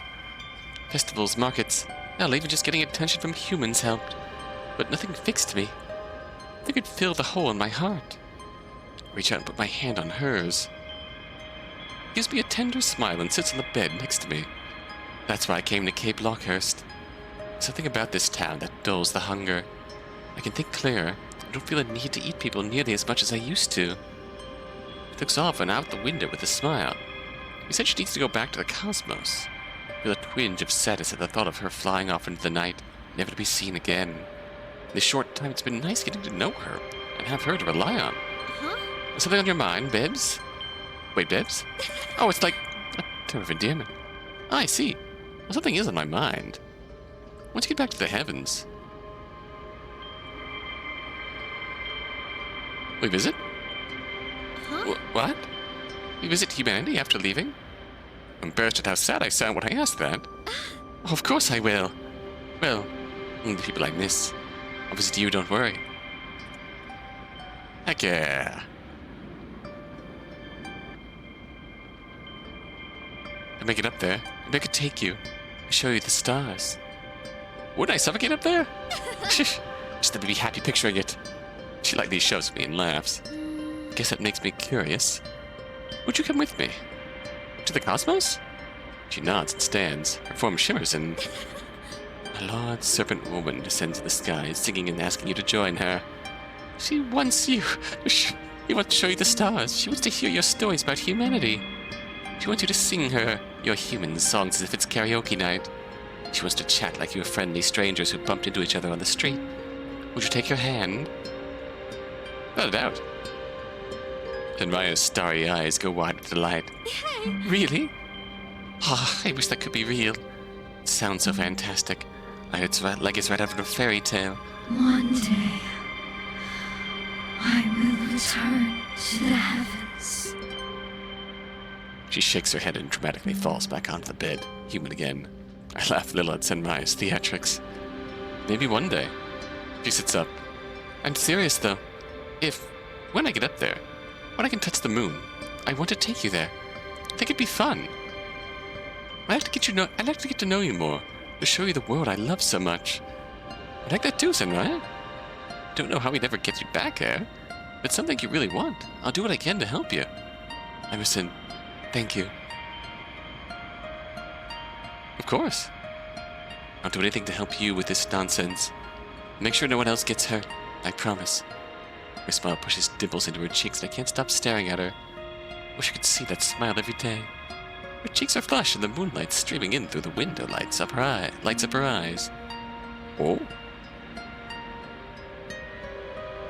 I mean, yes. Instantly reach out a hand to her cheek. Her eyes widen and she rests a hand on mine. My heart feels like it's gonna burst with the way she's looking at me. Lean in and give her a small, sweet kiss.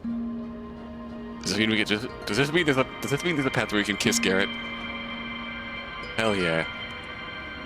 Hell yeah, this is so good. Her glasses lightly poke my cheek, and when I pull back, I swear I can feel a slight indent where they pressed against me. Sunrise is smiling dreamily up at me.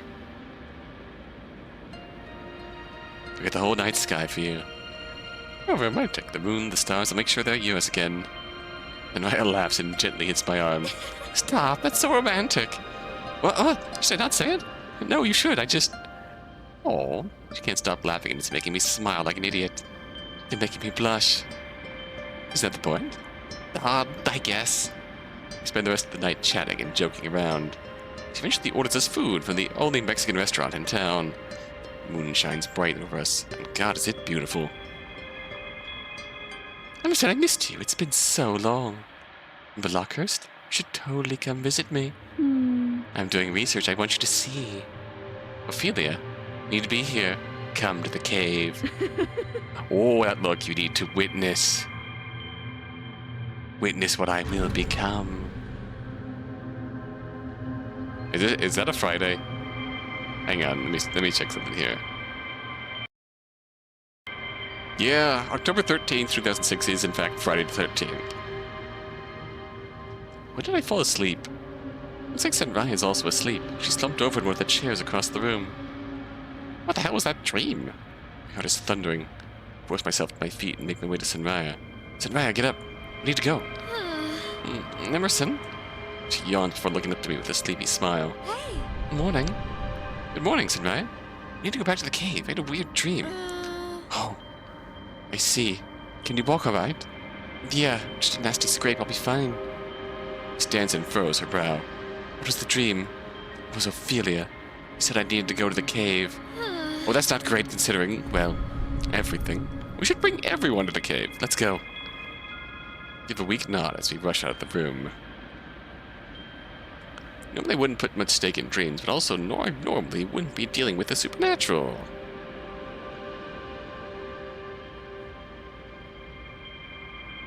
I've made up my mind. I'm going back and I'm not leaving until I have answers. Two of us walk all the way across the town back to the cave. Immediately something's different. The air is buzzing and my hair is standing on end. Senraya is swaying some, looks deeply lost in thought. Senraya? Everything alright? Oh, yeah. I just feel tired. Let's keep going. I feel like we shouldn't go, like, just the two of us. I feel like we should bring everyone. I frown, but ignore my worry for now. Head inside the cave. Tablet glows like it did yesterday, and the entrance opens for us. We trudge forward. I also start feeling strange. Vision blurs and bright spots of color dance across my eyes. I can feel my heart beating irregularly in my chest, almost in time with a strange pulsing glow in the crater. What's going on? I turn to Senraya. She's about to collapse to the ground. We should not be here. Rush to her and catch her before she does. Senraya, what's wrong? What's happening? I feel hungry.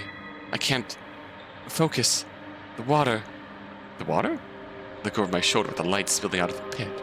It's more intense than yesterday. It gives me a headache to stare at. My heart is beating faster around it. It seems to be draining Senraya's strength. Emerson, what are you doing here? Ophelia's voice chimes in the darkness. I look around and spot her standing at the edge of the cave. Ophelia, you need to tell me what you've been doing. Now. I don't know what you mean. Don't do this to me. I found your notes. You're the tablet that opens this place hidden in our room. Did you kill Faust? What are you talking about? You're scaring me. Be careful, please. He leans against the wall, looking weaker by the second. Give a stern nod before turning back to Ophelia. You need to be honest with me. What have you really been doing in Cape Lockehurst? Exactly what I told you. I'm just as confused as you are about this place. It's freaky. I don't know anything about it. Let's leave, Emerson. He extends a hand out to me. Some part of me wants to leave to pretend that none of this happened, but it feels impossible to deny what I've seen. Emerson, let's go.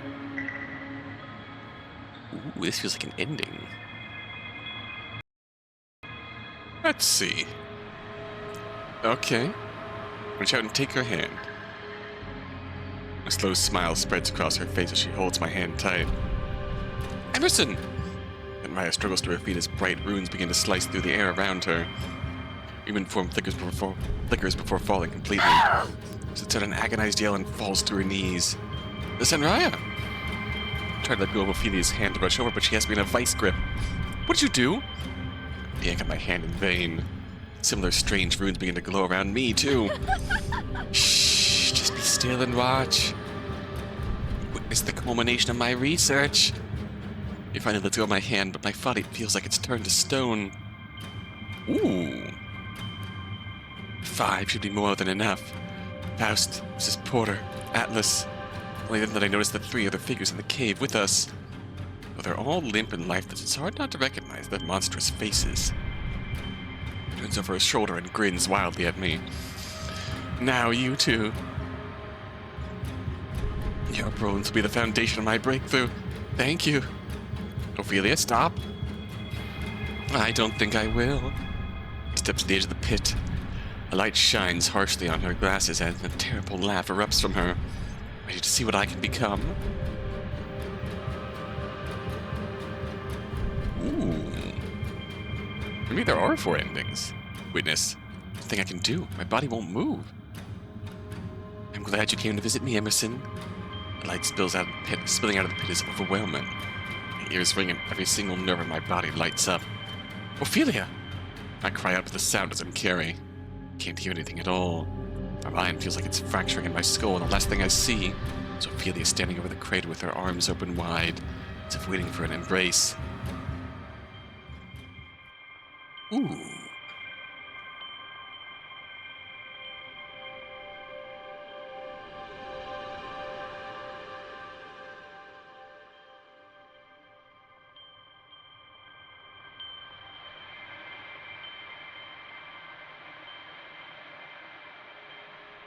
Heck yeah.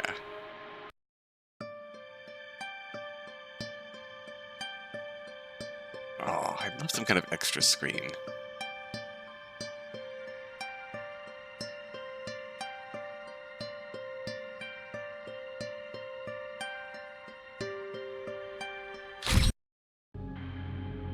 Stop! No. Please don't. What are we doing? This isn't worth it. Oh, it is. Trust me. What are you doing? You'll see. Oh? Didn't think she meant to,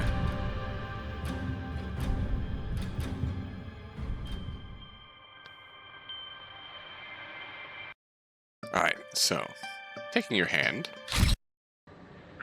is not the play. Don't do it. As easy as it would be to believe her at face value, the evidence is overwhelming. Ophelia, you need to start being honest with me. I've already read everything. I know you're doing something bad here. I must all the conviction I can, but I can't help but my voice shakes slightly. Just tell me. Concern on Ophelia's face drops, replaced by something cold and callous. Fine. Grief and terror hit me in equal measure as she drops the act. It's true that I've been researching, but no, it's not actually the local urchin population, unless you consider us urchins. These ruins, this whole town is brimming with energy. It all flows from this cave, and you've been studying it. Extensively. I'm so close to understanding it, so close to being able to test it on myself. And what do you hope to gain from this? Emerson, I know you've seen who, or what people in this town really are. She harshly gestures to Senraya, her smile wide and frantic. Ravenous scavengers who feed on humanity. With what I've found in this cave, I can have power rivaling them. These waters mutate organic matter, expanding them beyond the confines of the mind and body they were born with. Imagine what I could do with all this power. Mutating humans into new species, controlling the weather, influencing minds. This can't end well, Ophelia. You're smarter than this. Don't stand in my way. He steps closer and I stagger back, hitting my head against the cave wall. God, my head is pounding even harder. To hold that power, I need to feed the waters. I already have 3 bodies. 3 test subjects. And you brought me the 4th sacrifice I need. Her eyes flash a terrifying green, and the runes around the cave light up. What? Thank you for bringing them here. Only recently deciphered the runes I'm using to subdue them. The blood and souls of 4 cosmic abominations will be more than enough for the ritual. Stop. Don't hurt. Someone you met a week ago. She said a cruel laugh. Come on, Emerson. I don't want to add you to the ritual. I want you to witness it. Don't you want to see what will happen? Ophelia. This isn't going to end how she thinks it will. I need to help her see that. Do something.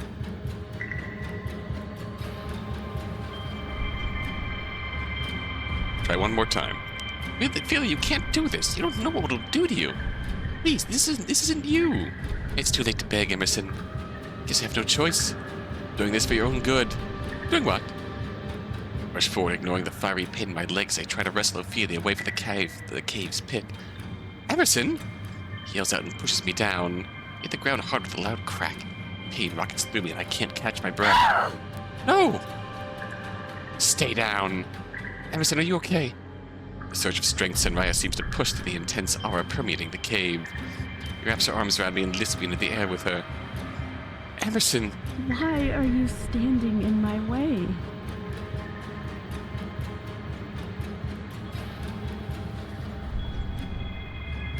Killing people for your own gain is wrong. You already sacrificed 3 people. Sacrifices must be made for progress. She takes a shaky step back, eyes wild and frantic as if she were a cornered animal. Something is leaking into Cape Lockehurst. Something ancient and powerful. You might not want to understand it, but I do. No, Ophelia, this isn't you. You're kind and caring. You wanted to research the ocean before you because you wanted to save marine life. No, stop talking. This is changing you. Stop. This is going to change the world. I'll prove it. Hey! Stop, don't do it. Senraya rushes forward before Ophelia raises her hands. For a split second, her eyes shine pale green. Runes around the cavern light up and Senraya cries out in agony. Stop it! Steps back toward the edge of the pond. Shut up and watch. Happens too fast. Her pale blue scarf flutters through the air as she lets herself fall back into the pit. Looks wild, and yet I've never seen her so happy. I start to grab her, but my foot catches on a rock. I scream as I begin to fall in after her. She hits the water, something grabs me and yanks me back. The cave explodes with a brilliant, blinding light. A shockwave knocks both Senraya and me to the ground. My whole body's on fire with white-hot pain. The cave begins to collapse. Huge chunks of ancient stone slam into the ground around us, nearly crushing us. One stone plummets down and strikes Senraya at the edge of her tail. A scream nearly splits my skull. I stagger to my feet and grab her hand. I can't think, I can barely see. All I know is we need to get out of here before we're buried alive. I would have forced myself to drag both me and an enormous monster out of this collapsing cave. The moment that moonlight hits my face, I fall into the sand. I hadn't realized it at the time, but I managed to grab Ophelia's scarf in the fall, too. Grip it tight and stare up at the moon. When did it get so late? How long were we in there? My mind is running so fast, I can barely think. Take a deep breath. I'm safe. I am safe. Fresh air, sand, the crash of the waves. I let it all wash over my senses. Emerson! Senraya looks human again. She cries out and rushes to my side. Your friend. She wouldn't listen. I know. I wish she did. You did all you could. Are you hurt? Probably. Just give me a moment to catch my breath. Of course, Bibbs. Just breathe. Nods and takes my hand, squeezing it tight. I close my eyes. Ophelia.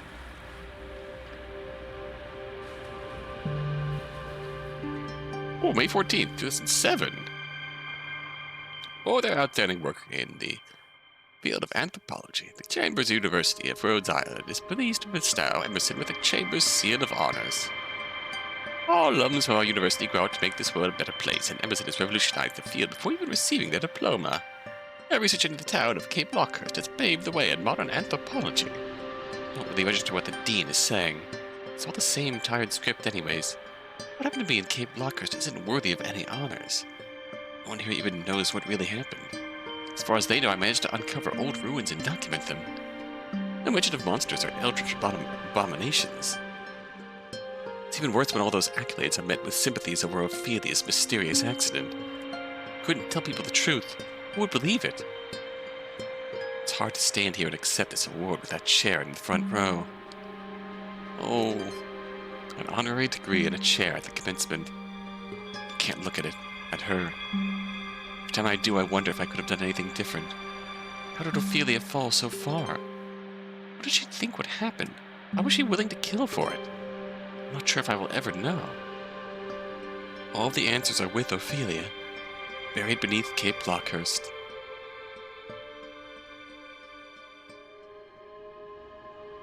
Ooh-wee.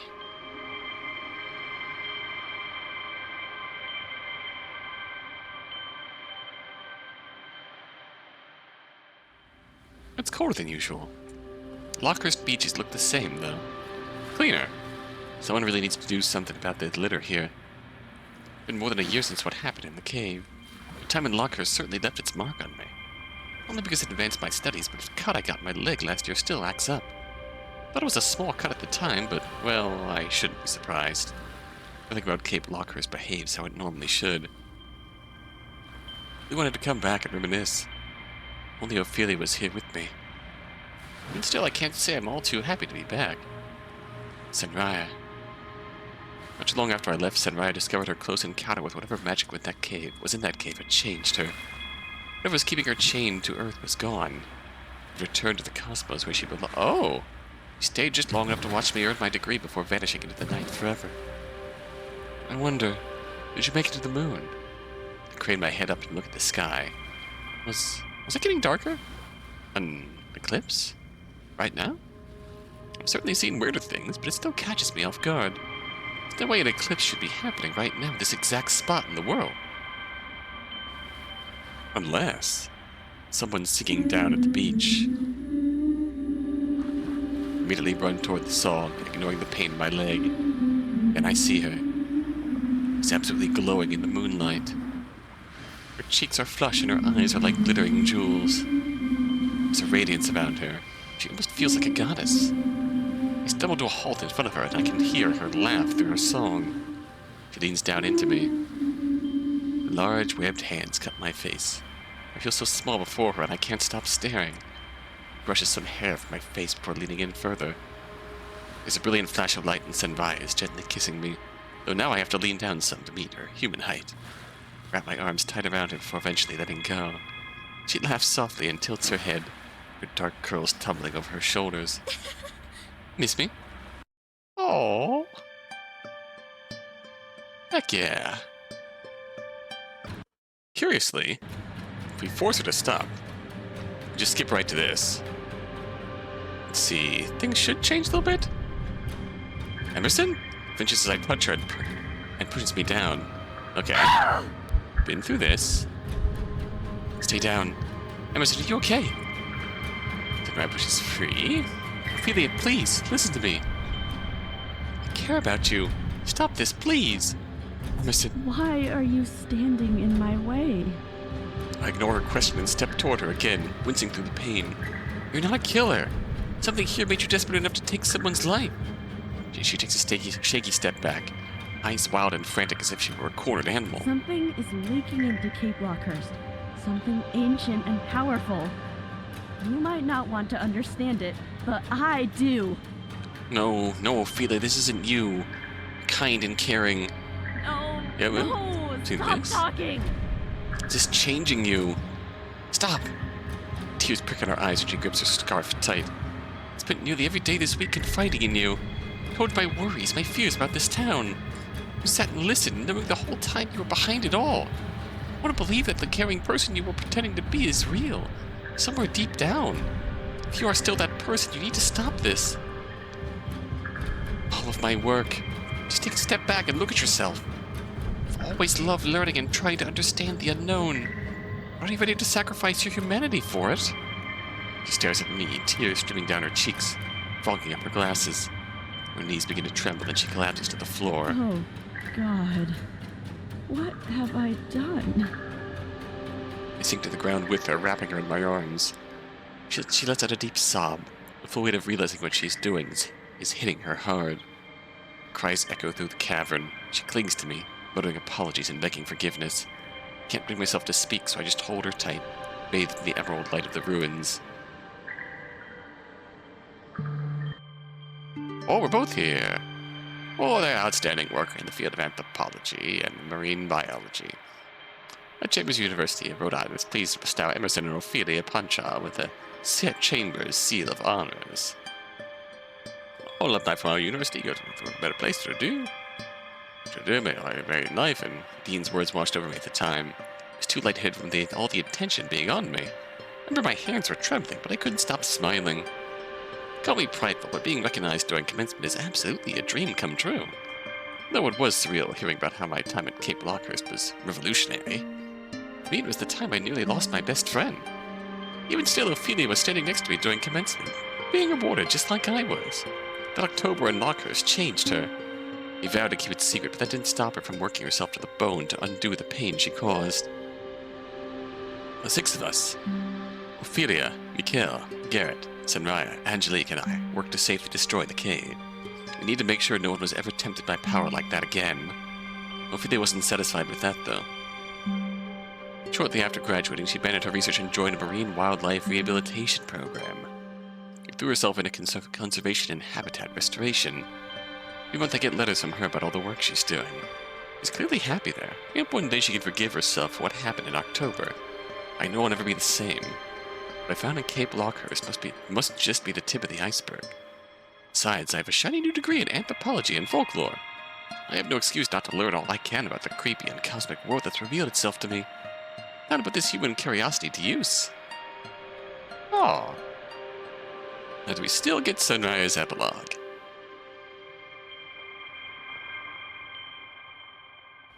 Yep.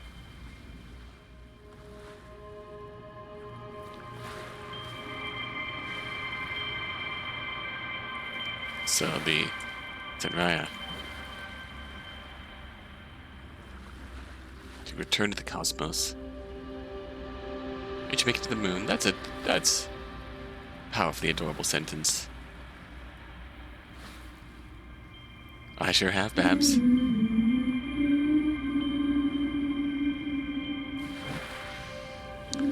I just can't help but admire how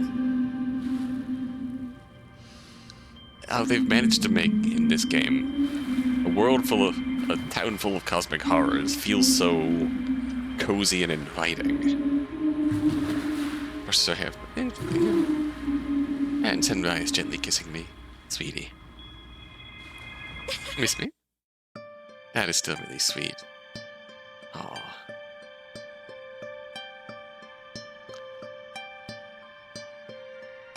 I do wish there was a gallery viewer there, so you can see those CGs again. We've seen. I imagine each character has a CG of some sort. So I suppose Senraya just barely beat out Garrett in terms of affection in this round. So it's I really enjoyed that. I really enjoyed that.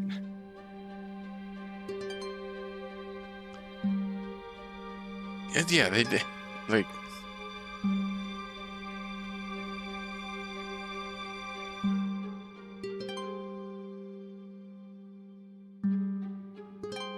God, they. I'm just thinking back on everything we saw. Let's say, I'm probably not going to include the other routes in this game, in this playthrough, because this has already been going for 3 hours. It's going to be a 3-hour video on a Thursday. So, but I really enjoyed this. It's just really intriguing way that it took a world to the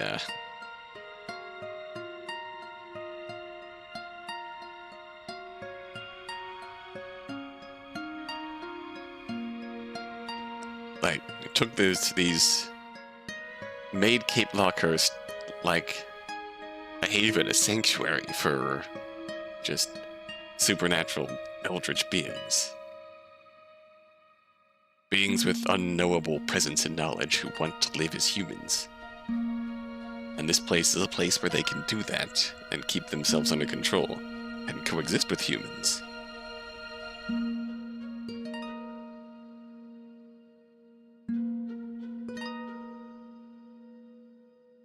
And then...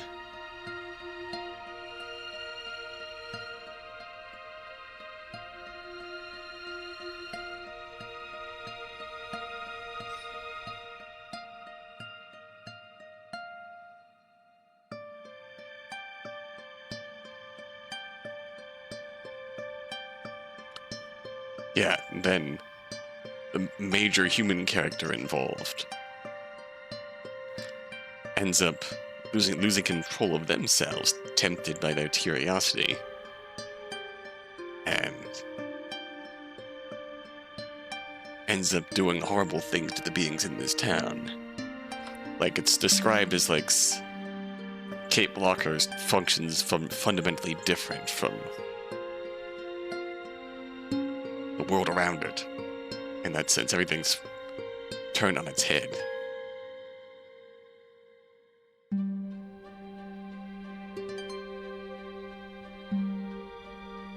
It's really, yeah, I'm just, for a town that's like for a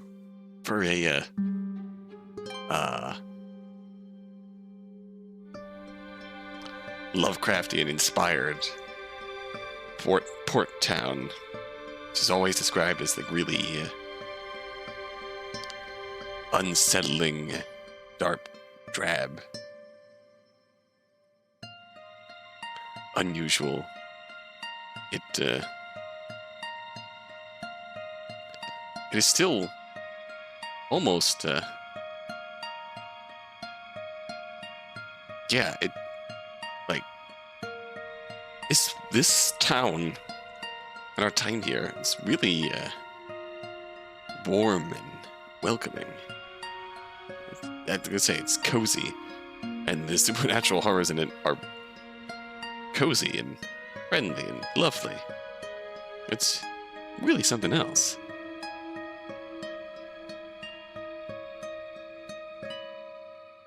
It's really something else. I really enjoyed that. I like being able to save Ophelia too.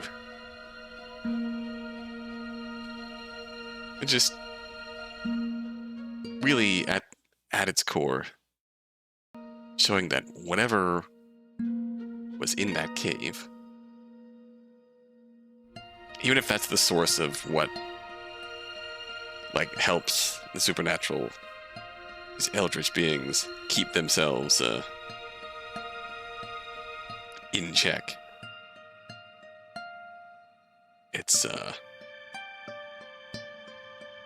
honestly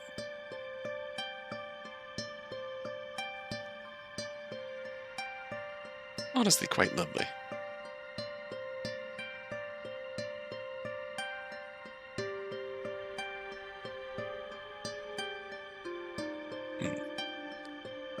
Yeah, it's so piecing together precisely what was going on here. Perhaps started out normally. So Ophelia knew the people who wound up getting thrown into the lake. What's curious is that, like, their heads were all transformed. So it's like they got dunked upper body first into the pool and then transformed. So she started out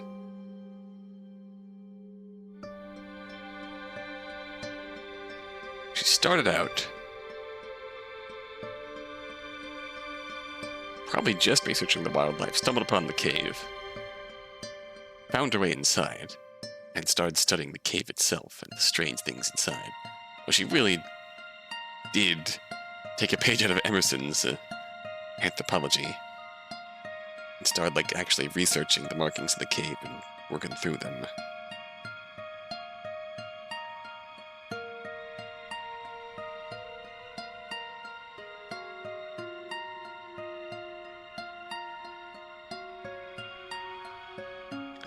But alas, yeah.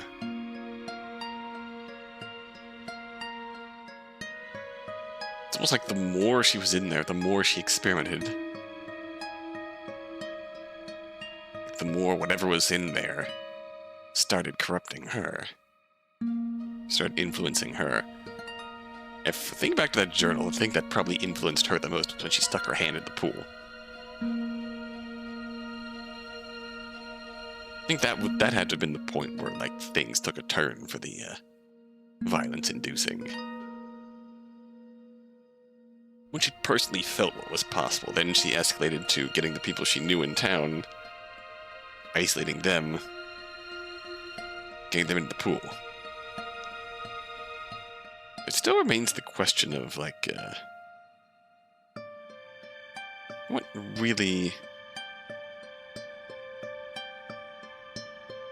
happened to them that, like, sent them lumbering to the, cave like that, right? It feels like the way they set that up, the whole lumbering to the cave like that, was a setup for,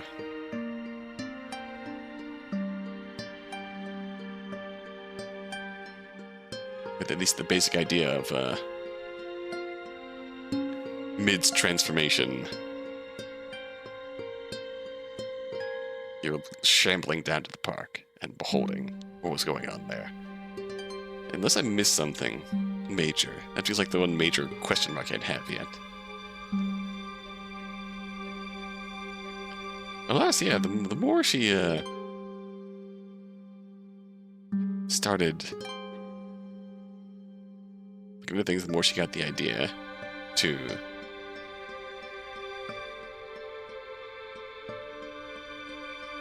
I suppose the idea was to use bodies who,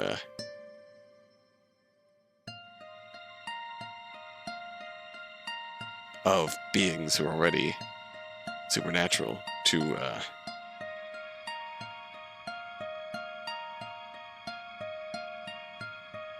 sort of temper her own transformation, or whatever would have happened to her if she had fallen in there.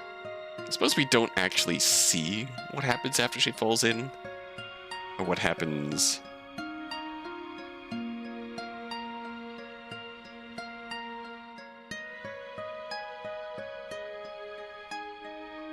because that isn't really the point. The point is that even if the point is that the moment she dives, it's too late.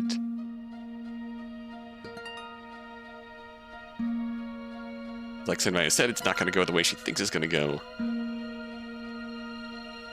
Again, yeah, it might be under the complete impression that she's entirely wrong, and everything's just going to collapse on top of her. That's a distinct possibility, and it's highly likely.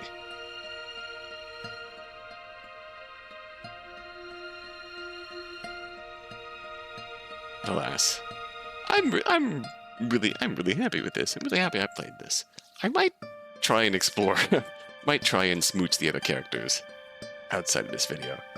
And if you're interested in this, pick it up and check it out and go smooch some lovely kiddos here. Lovely folks here. Because this is delightful. I enjoyed this. I hope you did too. We'll see you next time. Under the Stars of Lockehurst. Until then.